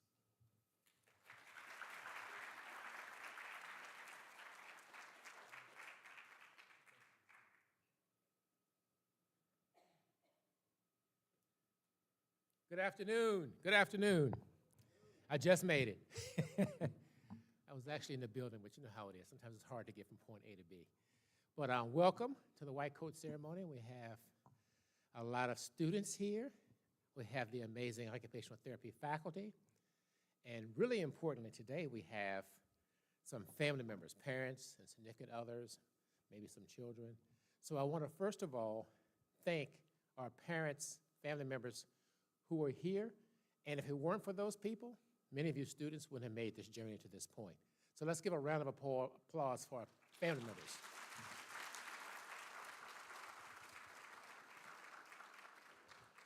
And I'm told we have about 300 people, which is a pretty good size gathering, right, on a Friday afternoon. So my job is to talk a little bit about white coat ceremonies, not a lot, because I can talk a lot if you let me. So I've got clear instructions, you know, a certain few minutes. So white coat ceremonies originally started in medicine. And, you know, medical students get white coats at the beginning of their journey when they start medical school. But pretty much all the other health professions get them as a rite of passage to signify the change between classroom-based learning, where you learn all the theories and the concepts, to going out to your clinical practice, which you students are getting ready to do, to really spread your wings and test out your knowledge and take a few risks here and there, and do the fun stuff, which is providing services to patients. You know, these ceremonies started not long ago, within the last 3 decades, a little longer. They started in Chicago, University of Chicago Medical School, had their very first white coat ceremony in '89, I think, and then we had one here in New York at Columbia in 1993, and we've been doing them here at Downstate, not quite that long, but for a long time. In our school, we have a lot of other disciplines, so most of our other disciplines will do white coat ceremonies as well. But, you know, occupational therapy is an amazing profession. My background is as a rehabilitation counselor, so I work with some of the same populations of persons with disabilities. I often said that if I were smart enough, I probably would have been an occupational therapist. But I had to go with my default, which was rehabilitation counseling. So my hat's off to you, because I've worked in 5 academic institutions, and I always have worked alongside occupational therapy faculty. And I'm always amazed at how rigorous the discipline is. Unless you're in the discipline, you really don't get just how involved and in-depth and how rigorous it is. So you students have done a really good job of getting to this point, because you're done with your classroom academic preparation. And that's due to your grit and your Herculean efforts, and also due to your faculty. Have the faculty been introduced yet? Have we introduced faculty? Or faculty stood up? Why don't we stand up, faculty, OT faculty? You saw Dr.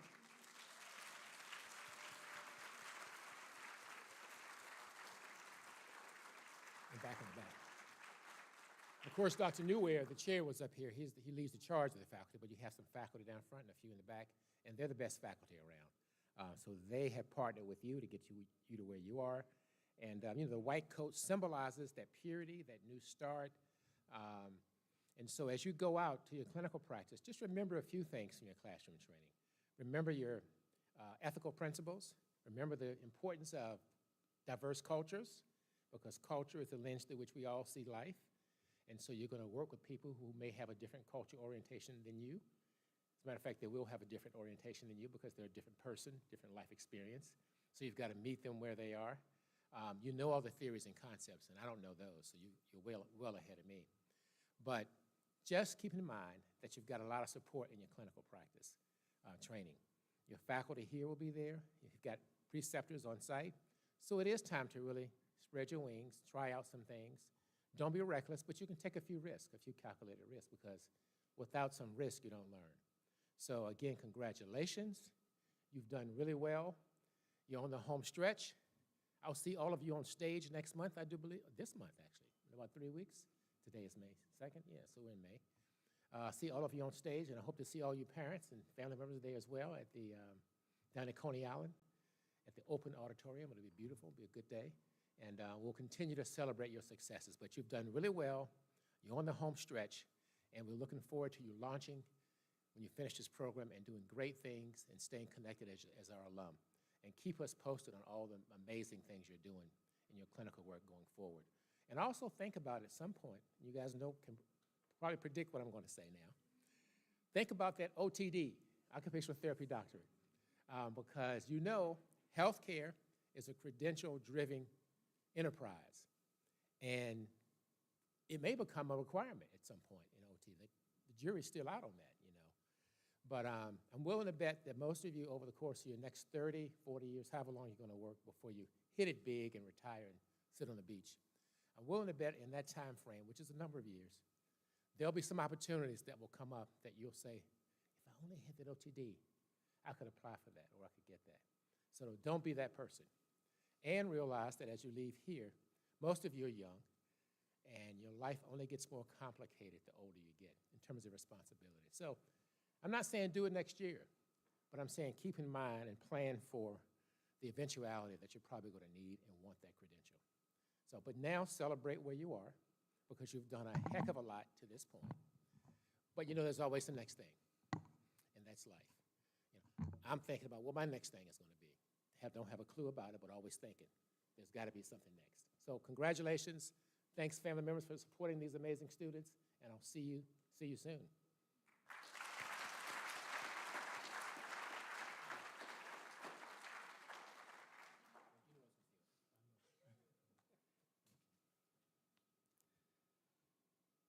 Thank you, Dr. Alan Lewis, for those thoughtful remarks. And now we will proceed with the white coat ceremony. I invite Dr. Brewington, Dr. Klein, and Dr. Tribble to the stage.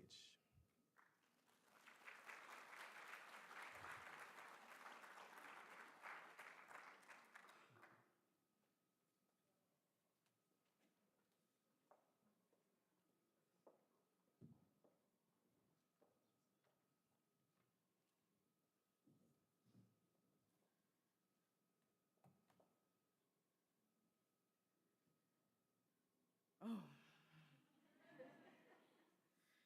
I apologize, I wasn't scheduled to be here today, but I'm glad I am here with this class. So let's begin with the names of the class who's receiving the white coats. I apologize. Typically, I'm very loud. I'll proceed with the names of the cohort from this class who are going to be receiving their white coats. As I say your name, please come up to the stage. Receive your white coats. First, Francis Arlotta.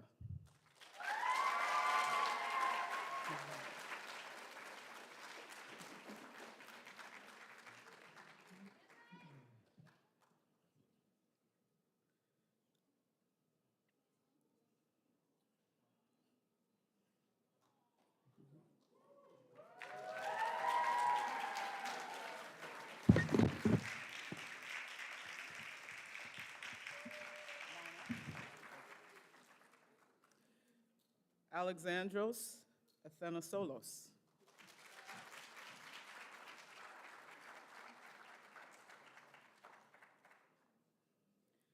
Bear with, we're taking the long way around, the scenic route.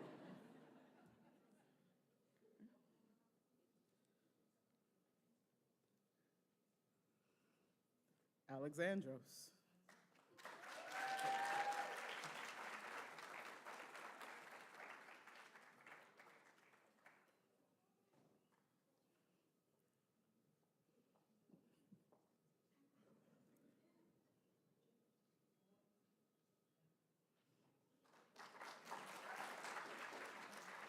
Jennifer Batillo.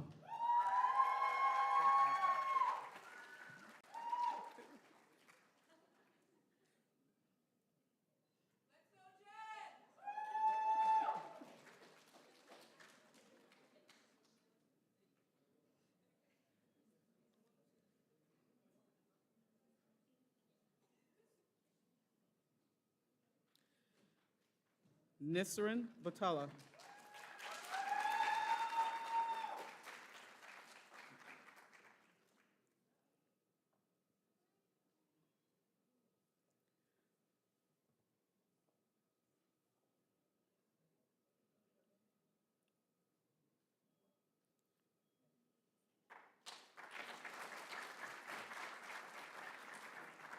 Faith Cantillo.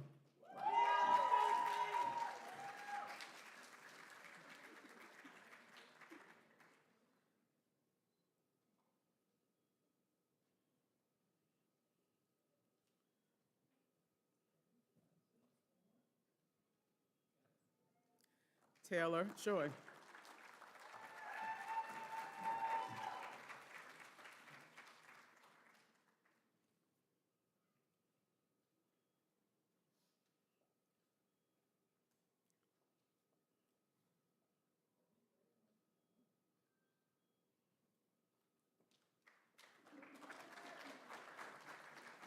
Giovanna Coleman.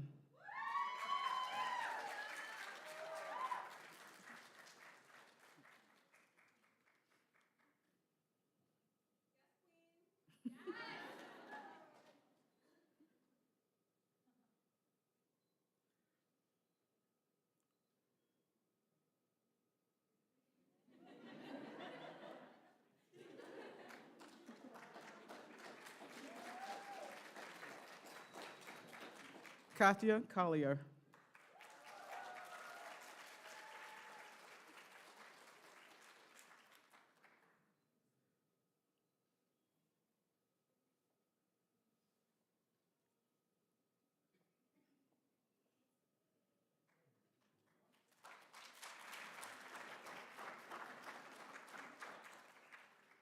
Narrowly Duvall.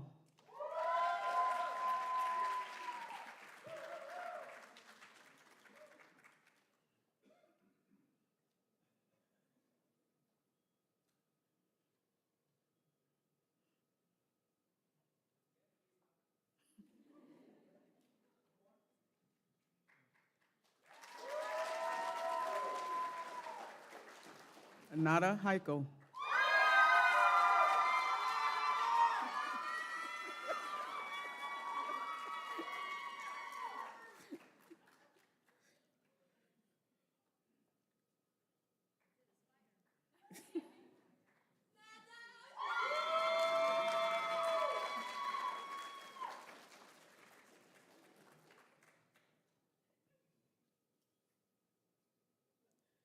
Gabrielle Hershowitz.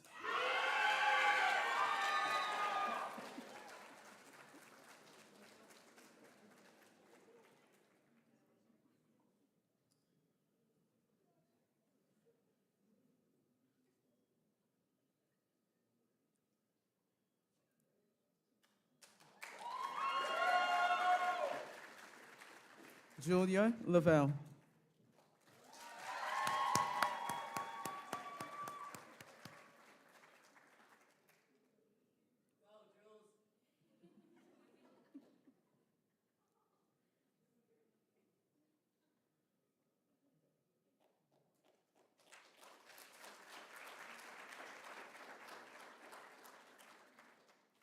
Jenny Lee.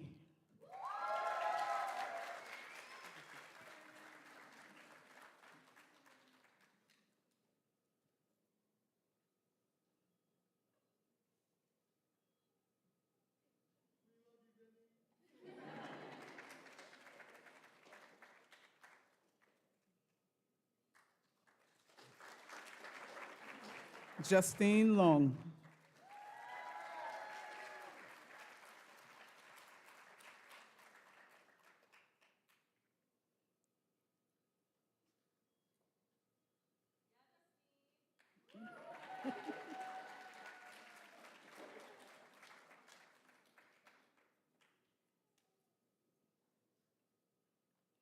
Elizabeth Martin.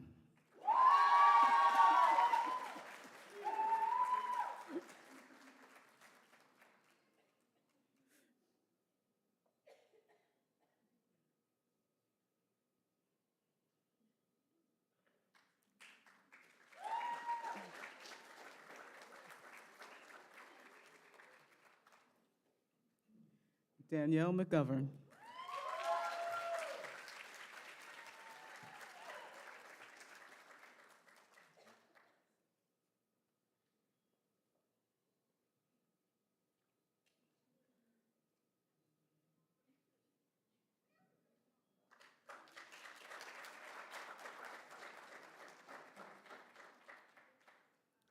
Leah Miltenberg.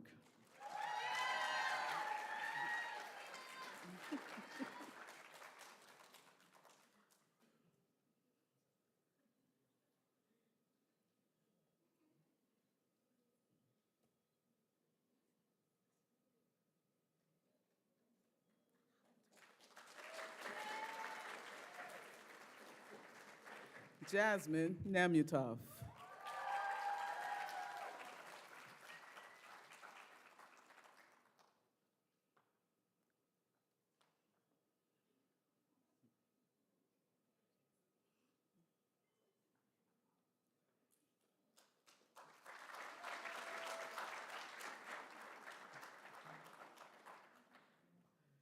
Malai O'Keefe.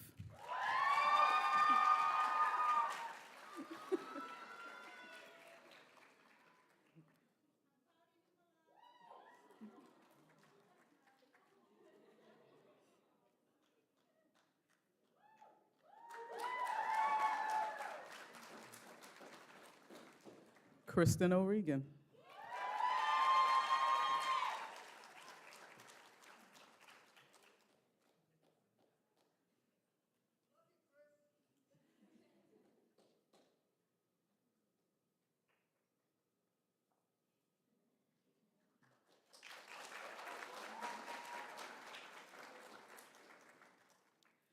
Carla Panetta.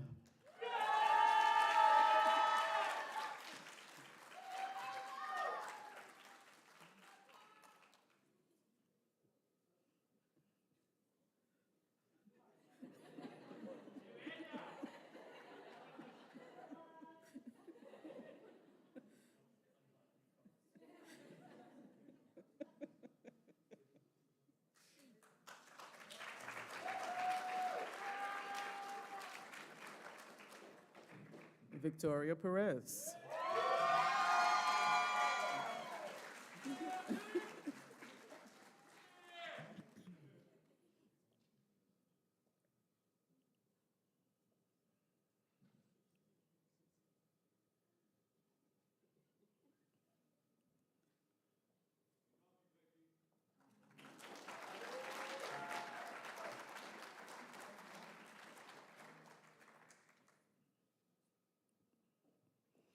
Kelly Powell.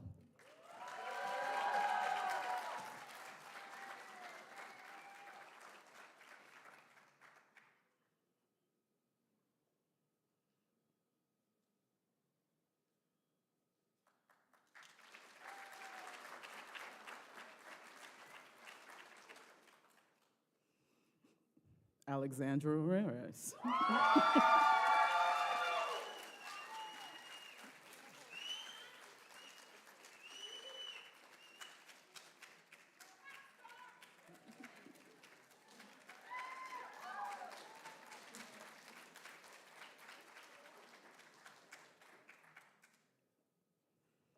Lauren Ramirez.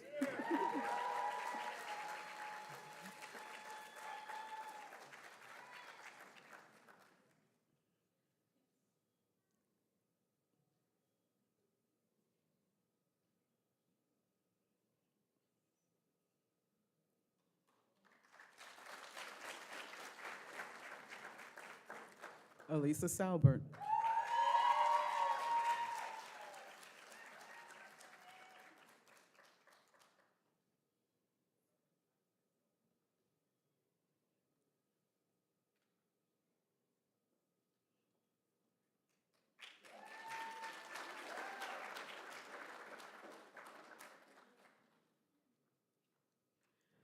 Habiba Shafa.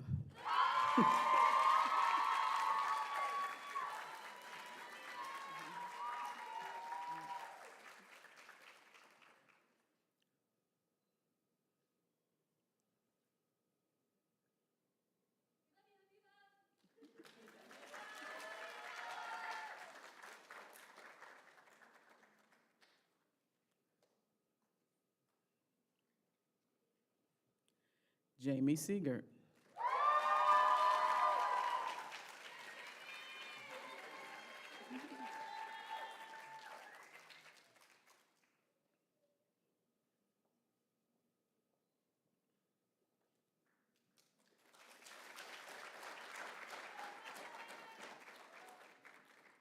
May Takahashi.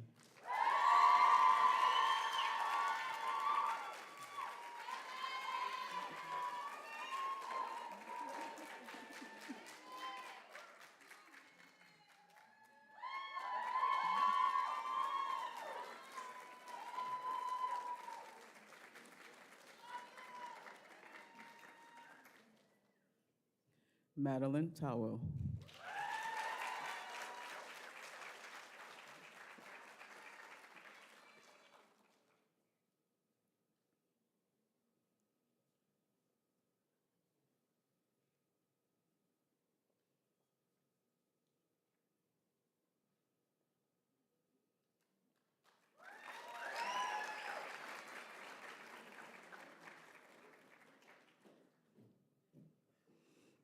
Anna Todd.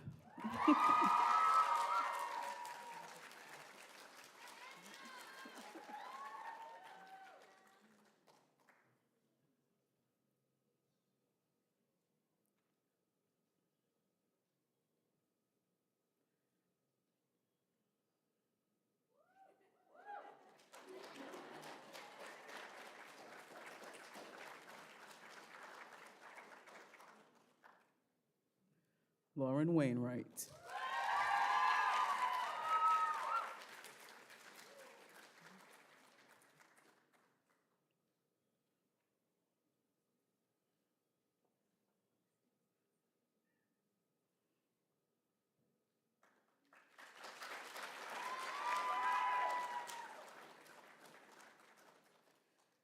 And closing us out, Cassandra Yu.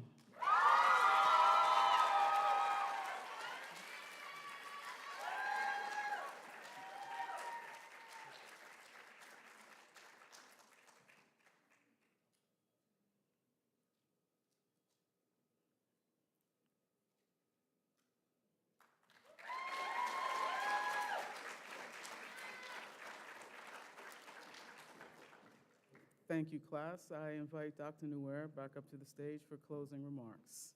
Congratulations.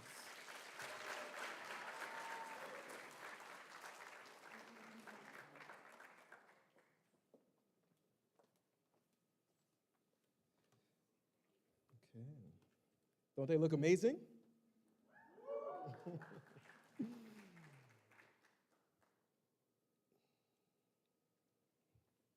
So, as we load up the pledge on the screen, I invite the graduating class to stand.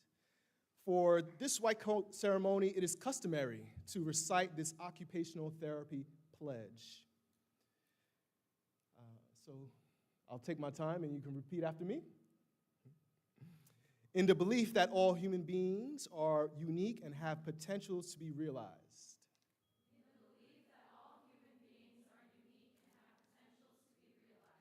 I pledge myself to the conscientious and judicial practice of my profession.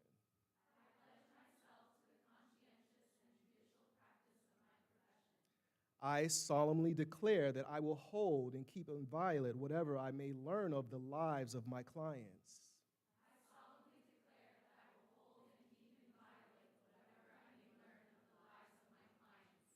And to be an active advocate for their right to live full and meaningful lives.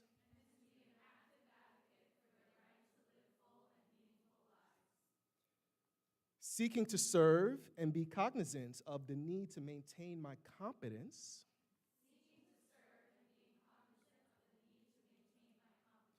I will grow, I will strive, and continue my professional growth. To this end, that my work may be successful,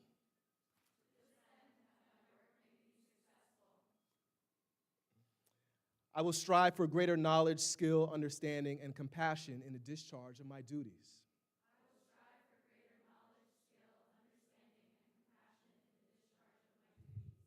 It is with dignity and pride that I prepare to join my colleagues in occupational therapy.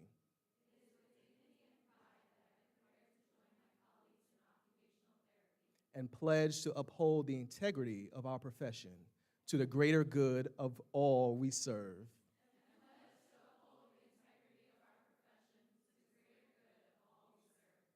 Thank you. You may be seated.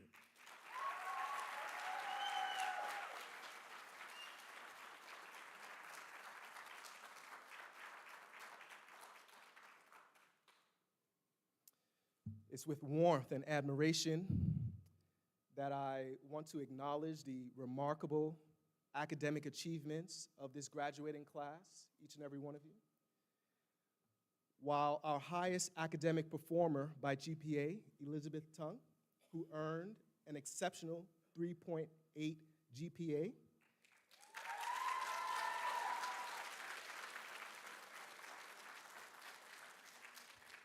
While she cannot be with us today, we hold her and her family in our thoughts.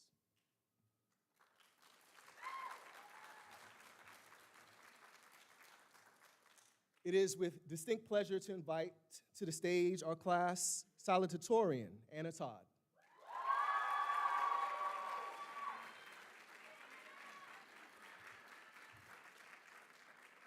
Anna has consistently demonstrated outstanding dedication and excellence in every aspect of the program, culminating in a truly impressive 3.95 GPA. I'm sure Anna will share some thoughtful words with us.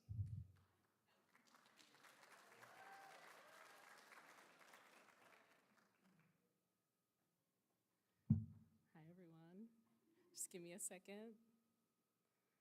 Good afternoon, esteemed faculty, honored guests, family and friends, and my fellow classmates, the graduating class of 2025. My name is Anna Todd, and I'm incredibly honored to give this address today. When I reflect on my experience at Downstate to this point, I think about the brilliant and talented people I've had the privilege to learn from and grow alongside for these past 2 years. From our first day of orientation, lining up to get our IDs and free ice cream, nervous yet excited, to the very next day, stepping foot in the human anatomy lab for the first time and having reality hit us in the face. Nothing brings people closer together than formaldehyde and dissecting a human arm at 9 a.m. From waiting anxiously on the 7th floor hallway for our practical exams, G, where are you? Yeah. To designing community practice projects that illuminate the depth and reach that OT has beyond the clinic. We've grown into future clinicians who not only understand the material, but are now beginning to translate it into meaningful practice. To put into perspective, I've done some math, which is a big deal. We spent about 1,500 hours in lectures and labs. Of that, 6,400 minutes in quizzes, exams, and practicals. 400 hours out in fieldwork or serving the community in some way. 16 months developing our master's project research, which we presented to you all this morning. And hundreds of hours studying, commuting, reading articles, and writing papers and intervention plans. We've sacrificed sleep, pause, time with loved ones, our comfort zones, and many more, because this profession means something to each of us. What I love most about occupational therapy is that it's about people. We listen, we adapt, we collaborate, and we see the humanity in every situation. In our clinical experiences so far, we've learned how to meet clients where they are, not just physically, but emotionally, culturally, contextually. We've learned how to think critically and ask the right questions. We've practiced how to turn occupations into significant opportunities, how making a sandwich can be a milestone, how play can develop social confidence. These aren't just treatment goals. They're glimpses of hope, independence, and healing. This is the heart of the work we're stepping into. Looking ahead to level 2 fieldwork and beyond, we'll take everything we've learned, our knowledge, our creativity, our compassion, and begin shaping it into real-world practice. It will be challenging, but we won't be alone. We'll carry the lessons from our professors, the perspectives from our clients, and the support system we've built together so that we can show up for our community and our patients. I recently was reminded of a phrase at the AOTA conference During Dr. Arame Ambarizade's president-elect address, the doing is the being, is the becoming, is the belonging. It was first introduced by Dr. Ann Wilcock in her work on the 4 dimensions of occupation, and it made me think of our journey. What we do as OTs, the actions, the interventions, is connected to our being practitioners and how we show up in the world with empathy. Then there's becoming, our continuous learning and growth, both as clinicians and as individuals. And finally, belonging, how we help people find their place in the world and advocate when someone's voice isn't heard. And I believe that's what we've done for each other here too. So thank you to our faculty for your instruction and mentorship, to our families and friends for your love and support, and for you guys in the live stream, hey. And to each of my classmates, I am deeply, deeply proud and honored to be graduating beside you all and to call you my colleagues. We're not just the class of 2025. We are the future of occupational therapy, and the world needs what we bring. Let's keep doing with intention, being with compassion, becoming with openness, and creating spaces where everyone belongs. Congratulations. Thank you.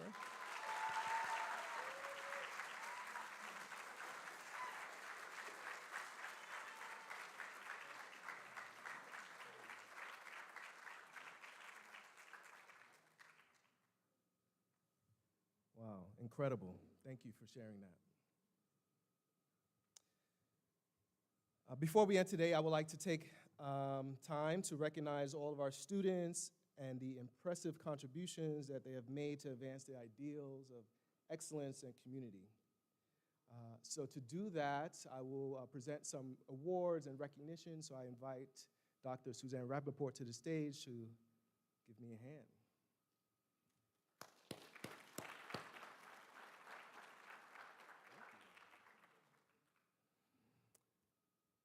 So each of our students, in their own unique way, contributed to a rich tapestry of learning and service here at Downstate, demonstrating a commitment to professional development that will undoubtedly shape their future practice and positively impact the lives of those they serve. I'm especially thankful for those moments of connection we've had over the last 2 years, where I got to know and learn more about your aspirations and sometimes frustrations in occupational therapy. All in all, this really has helped me appreciate you even more as individuals and as a collective that will go out into the world to provide the best care to your clients. In preparing for today, I realized that this is a particularly special group for me, as it's the first cohort at Downstate, in my time at Downstate, that I've been with from the very beginning. I fondly remember meeting so many of you during your admissions interviews, each of you so bright-eyed and eager to embark on your OT journey. I recall Taylor sharing her heartfelt wish to ground her practice in empathy. Where's Taylor? Oh, there you are. Okay. To ground her practice in empathy, which was born from the unfortunate experience of encountering providers who were not empathetic. I remember Nisrin, there you are. I remember Nisrin, who spoke of her fascination with human behavior and psychology. At such an early stage, I thought that was truly insightful. And Justine, where's Justine? There you are. Like, all the white coats are like just kind of, I can't make you out here. Justine, with her unwavering stoicism and Zen-like presence, even back then, radiated a calming and thoughtful energy that I know will be a tremendous comfort to your patients as they navigate the challenges of relearning daily life skills. And now to see you all here, ready to embark on this next chapter, fills me with such pride and anticipation for your incredible contributions you will make. So remember these early aspirations. Hold on to the empathy that fuels your practice. Embrace the complexities of human behavior and carry that calming presence with you. Your journey ahead is bright, and I have no doubt that you will shine. So now, allow me to start the recognition of a group of high-achieving students.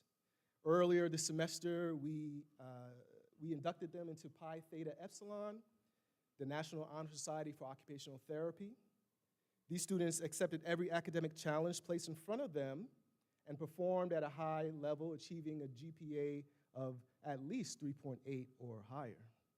So PTE members, please stand, and everyone, will you join me in recognizing, as I read the names, Anna Todd,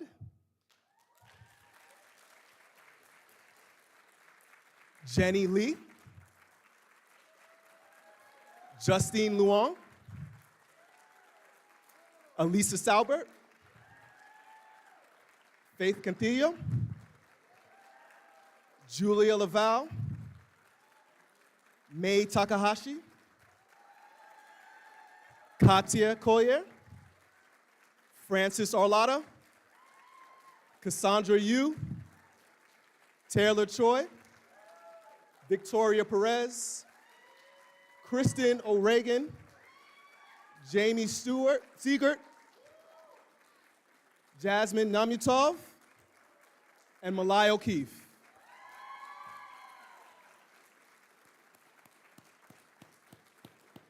Incredible. You may be seated. Okay. So, these next students are part of our specialty elective concentration in early intervention. In addition to the primary curriculum, which I hear constantly is so rigorous, these students are taking additional classes on top of that.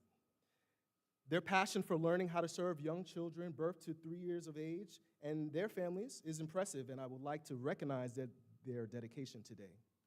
So would Lauren Rainwright, Malai O'Keefe, Lauren Ramirez, and Julia Laval please stand?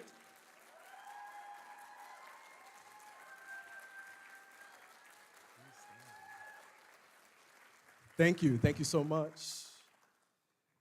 These next students, I'm happy to say, are leaders for our local chapter of NPAS, the National Perinatal Association Student Society.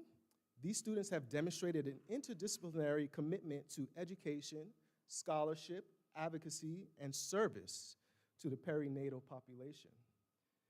They have a profound commitment to promoting evidence-based practice and championing the needs of patients and their families. Their leadership and contributions are invaluable to this academic community and to the wider perinatal health population. So please join me in celebrating Lauren Wainwright, Malai O'Keefe, and Kristen O'Regan.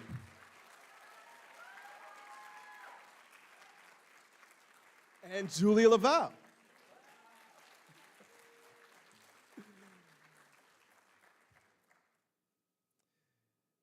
These next students, I'm happy to say, are fellows for the LEND program. LEND stands for Leadership Education in Neurodevelopmental and Related Disabilities. It's an interdisciplinary program that trains practicing and future practitioners to provide higher quality services to individuals with developmental disabilities. This training is, of course, in addition to the rigorous primary curriculum, and that determination should be recognized. So please join me in recognizing Lauren Rainwright and Kristen O'Regan.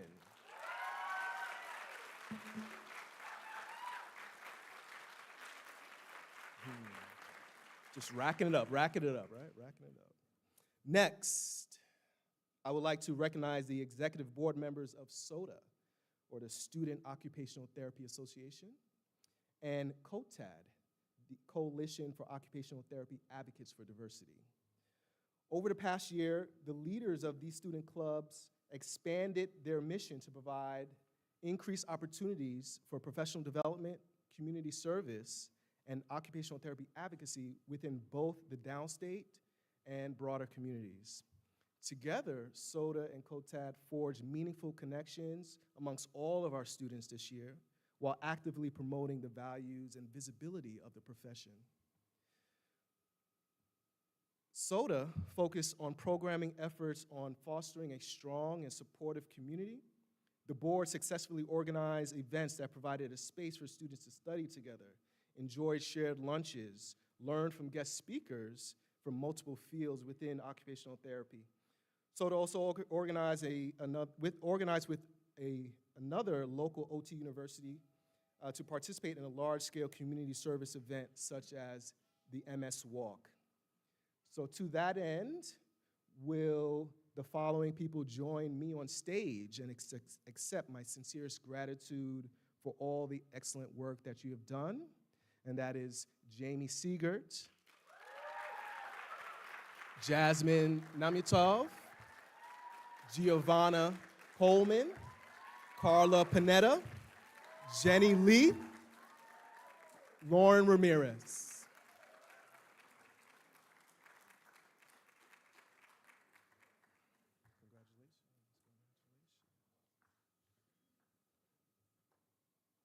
And let's stay for a few pictures.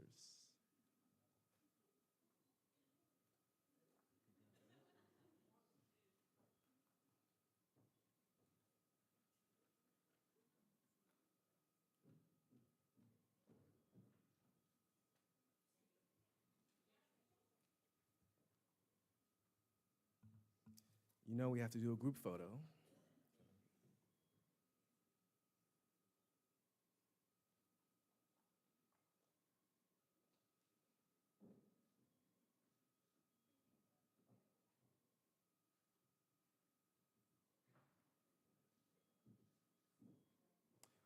Will the executive board for SOTA join us on stage for a group photo?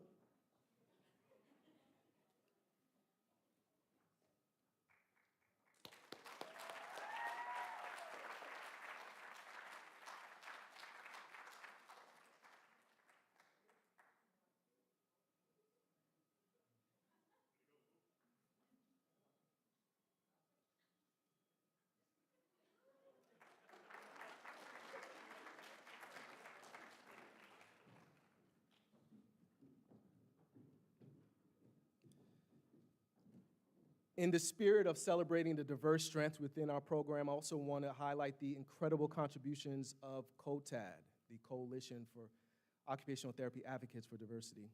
This year, COTAD has been instrumental in enriching the student experience by championing justice, equity, diversity, and inclusion through a variety of impactful intercultural programs and service learning opportunities.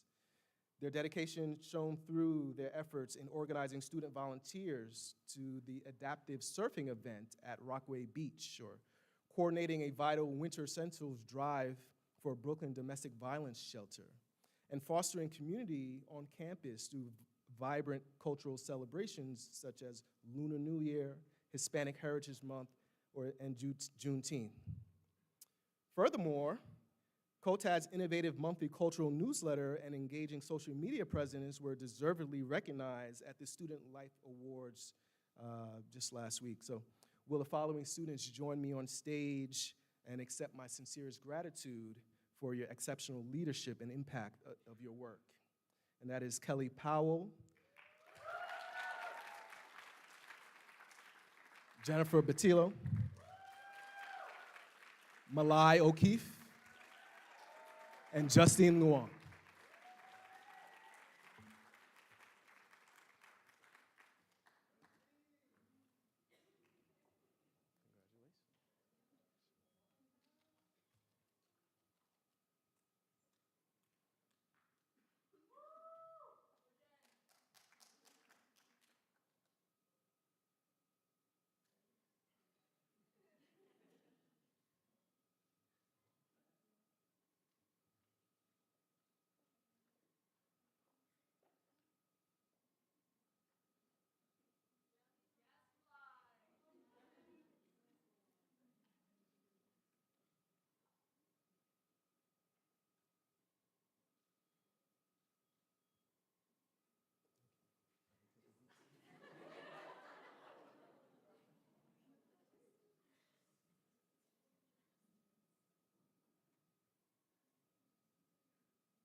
By now, I hope you see that this is a special group, a class full of talent. And I'd like to recognize these next students for their scholarship and special distinctions that they received while they were in the program. Jamie Seeger had the honor of being the 2025 recipient of the AOTA-AOTF Institute for Future Scientists, as well as a recipient for the Student Research Internship in Diversity and Equity Studies, or STRIDE Fellowship. So Jamie, would you stand and please, let's. Thank you. Anna Todd had the honor of being the 2025 recipient of the AOTA-AOTF Institute for Future Scientists, as well as being a vice president for the SOAP Student Council Executive Board, the AOTA Assembly of Student Delegates member, and NYSOTA student delegate. So Anna Todd, would you stand and please let's honor you.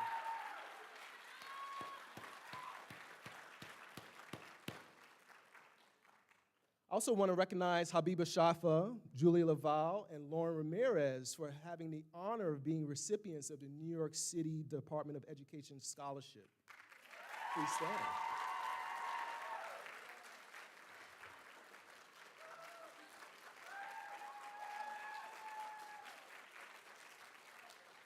Okay. Thank you so much. Thank you. Okay, we're coming towards the end. In the program, we have 6 program awards that represent our highest honors. Recipients of these awards are decided upon by the faculty and staff in recognition of their outstanding academic performance and service to the occupational therapy program and the Downstate campus. I will present one of these now. The remaining 5 awards will be presented during convocation, which is on Thursday, May 8th. So for the first award, it's with great honor that I present the Award for Outstanding Service to the Occupational Therapy Program.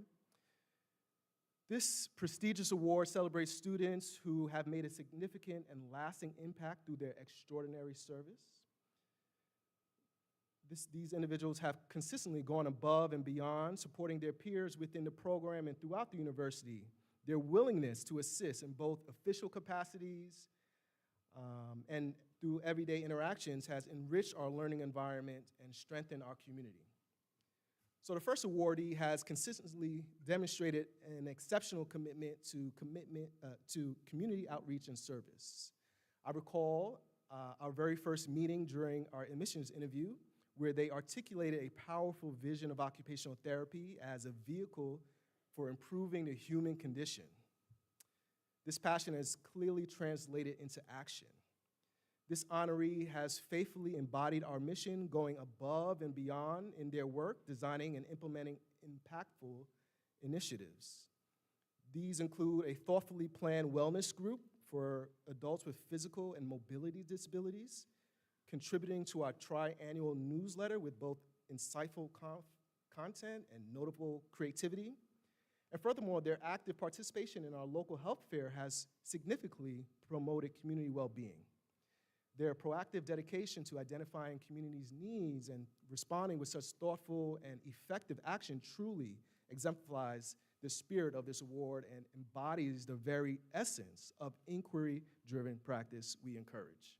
So, will you please join me in a round of applause as I invite Habiba Shafa to the stage.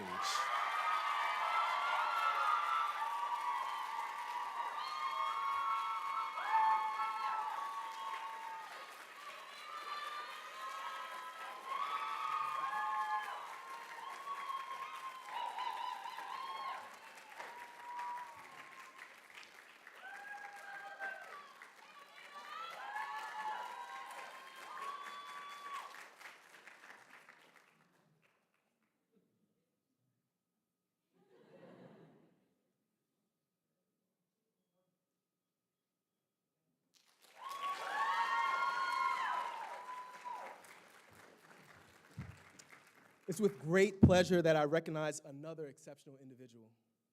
for their outstanding service to our occupational therapy program.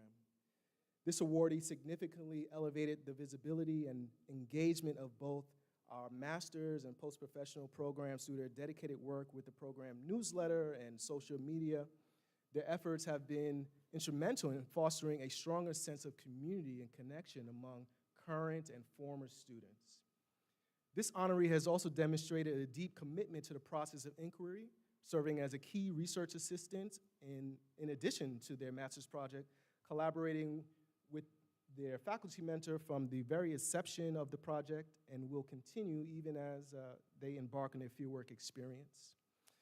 Furthermore, this individual has consistently impressed faculty and staff with their exceptional organizational skills and proactive communication, ensuring that the student perspective is thoughtfully and effectively represented in the program discussions and initiatives. Their commitment to both the present and the future of our program is truly commendable. So, will you please join me in a round of applause as I invite Elisa Salbert to the stage.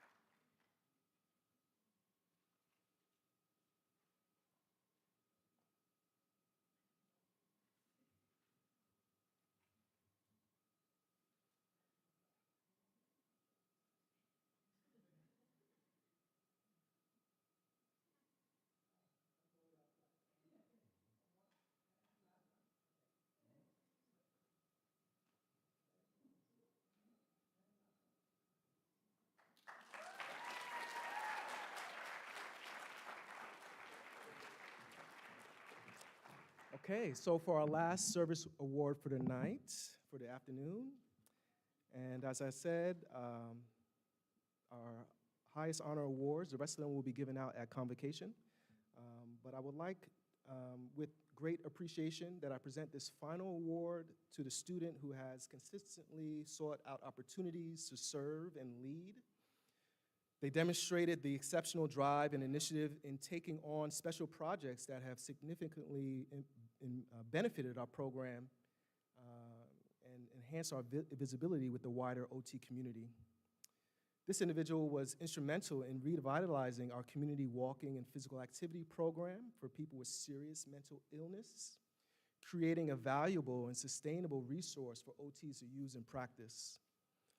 Their organizational skills and leadership were also key in coordinating student arrangements for the National OT Conference in Philadelphia, ensuring a successful and enriching experience for all student attendees. Furthermore, they spearheaded the development of an interprofessional panel on pelvic health and a highly anticipated school-wide event that will take place next week during SOAP Research Day. Their proactive approach and dedication to service truly embodies the spirit of this award. So will you please join me in a round of applause as I invite Kristen O'Regan.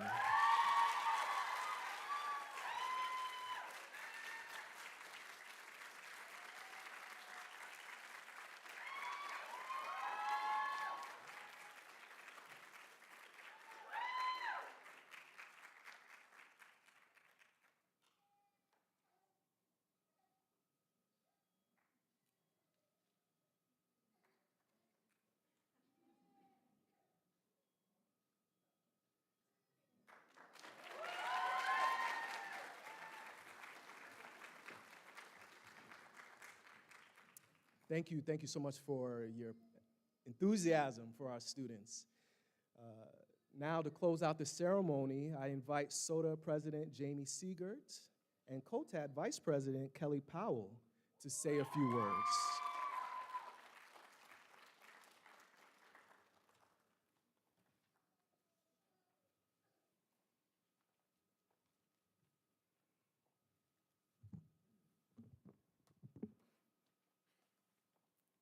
Hi, everyone. Congratulations to our cohort for receiving our white coats. We worked so incredibly hard to get to this point, and we are both so proud of all of us. For those who don't know me, I'm Jamie, and I'm the president of the Student Occupational Therapy Association. And I'm Kelly, and I'm the Vice President of the Coalition of Occupational Therapy Advocates for Diversity, which is why we go by SOTA and COTAD. We would like to thank our OT faculty for their guidance and support throughout the past 2 years. Your experiences and passions in the field have really provided us with a strong foundation as we prepare to enter as future occupational therapists in the future. We also want to express our deepest gratitudes for our friends, family, and loved ones who, whether virtually or in person, took the time today to come here and celebrate with us. Thank you for loaning us your time, and also to some of you, you may have loaned us your limbs during all of our kinese labs, our palpation labs, our transfer labs, and all the practice that we put in to be successful during our exams. 2 summers ago, we entered the anatomy lab for the first time, as Anna mentioned earlier too, and we were really overwhelmed and questioning how we could ever memorize all of the cranial nerves, the branches of the brachial plexus, or every organ in the thoracic cavity that not even the med student TAs knew quite yet. This may have been many of our first times facing feelings of imposter syndrome about graduate school, wondering if we might have gotten in over our heads, and feeling uneasy about our journeys ahead. But today, as we sit here newly white-coated, we can look back not only on anatomy, but also the many other rigorous classes that challenged both our brains and our bodies. These experiences have allowed us to slowly build confidence in ourselves and our abilities. As we now look ahead to our level 2 fieldwork, taking our board exam, and eventually getting our first jobs, we may be feeling a lot of those nerves return. However, we wanted this moment to serve as a reminder of how far we've come and how many skills we've learned. The dedication and work that each of us has put into this program is nothing to shy away from celebrating. During our time here at Downstate, we've had opportunities to connect with the broader OT community, whether that was through interprofessional panels, attending the AOTA conference in Philly, and also the research internship opportunities that we've had here. We've heard from seasoned practitioners whose careers were rarely linear, spanning many settings and emerging areas of practice until they found their niche. Despite having taken different paths through OT, many of these practitioners had a common message that carried similar themes that we can carry as we embark on our own careers. Never stop learning, trust yourself, and don't be afraid to be pushed outside of your comfort zone. We are equipped with a strong foundation of OT knowledge, and as each of us approach the beginnings of what will be a long, meaningful career, we encourage each of you to stay curious, to keep an open mind, and follow the threads of interest that you've developed throughout your time at Downstate. OT is a vast field, and that can feel very overwhelming, but it also is what makes OT so unique and exciting and dynamic, because we have endless opportunities to carve out our own space in this field and follow our own passions. Our cohort is driven, motivated, and intelligent. We're a collective of leaders and excel at everything we do, as we just heard from all the awards that people got. Students in this room have revived clubs that haven't been active at Downstate for many years. They've developed new clubs from the ground up, and they've worked tirelessly to organize events through SOTA and COTAD. We've put together research panels, developed innovative community interventions, and been recognized for our dedication to our work-study jobs, our research interests, and our club achievements. We are a cohort of problem solvers and organizers, always showing up for each other and lending a helping hand when needed. We have already proven time and time again that we are capable of achieving and excelling at everything that we set our minds to. As we close out today, we'd like to leave you with a quote that serves as a reminder of the messages that Kelly and I have shared. The quote is this: "Many of us treat our successes like mere checkboxes, moving from one milestone to the next without pausing to appreciate how far we've come. Achievement should bring joy, pride, and fulfillment, not just relief. Every step we take, every deadline we meet, every challenge we overcome, every win, big or small, is meaningful and valuable." And with that in mind, we invite you to take a few moments to reflect and celebrate as we share this video that captures a few of the memories that we've made along the way. Thank you.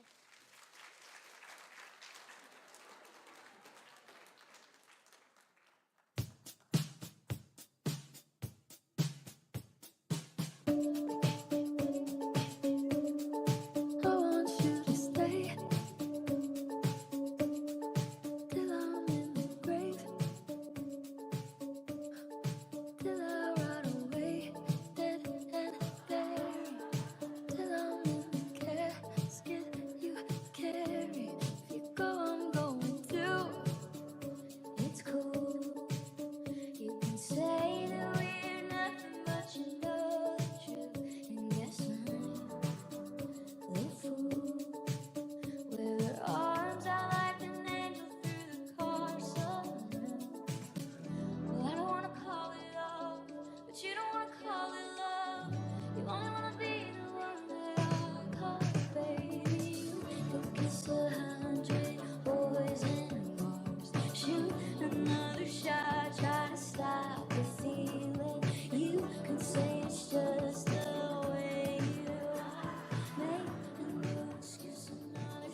Can't you see why sometimes I just feel so fortunate because I'm surrounded by such talent and creativity. Before we close out the evening, I must give my thanks. I have to give my thanks to Ernie and Cafe 101 for the refreshments and the tasty food. I must thank Chris, CG, Calvin, and Marcos from the Office of Communications and Marketing for setting up the live stream and the technology. I also want to thank FMND, the facilities, for allowing for this day and making sure that we all can gather here in this space to and celebrate our students, Ray Michelich and Patrick Bromwell. Special thanks go out to you all. And of course, to our faculty who are here, who have been supporting our students and growth and will continue to do that. We have Dr. Crystal Brewington, if you can stand. We have Dr. Suzanne Rappaport. We have Dr. Nancy Klein. We have Vikram Pakpatan. We had Dr. Dawn Tribble. Also, Dr. Tashora Brown, Dr. Jasmine Thomas, Professor Richard Sable, and Alethea. Let's give them all a hand. That concludes the program for today. I'm Effie Kona-Newey. I'm the chair of the program, and I invite you all to hang around and mingle. Check out the posters that are out in the front. Join us and speak with the faculty, take some pictures.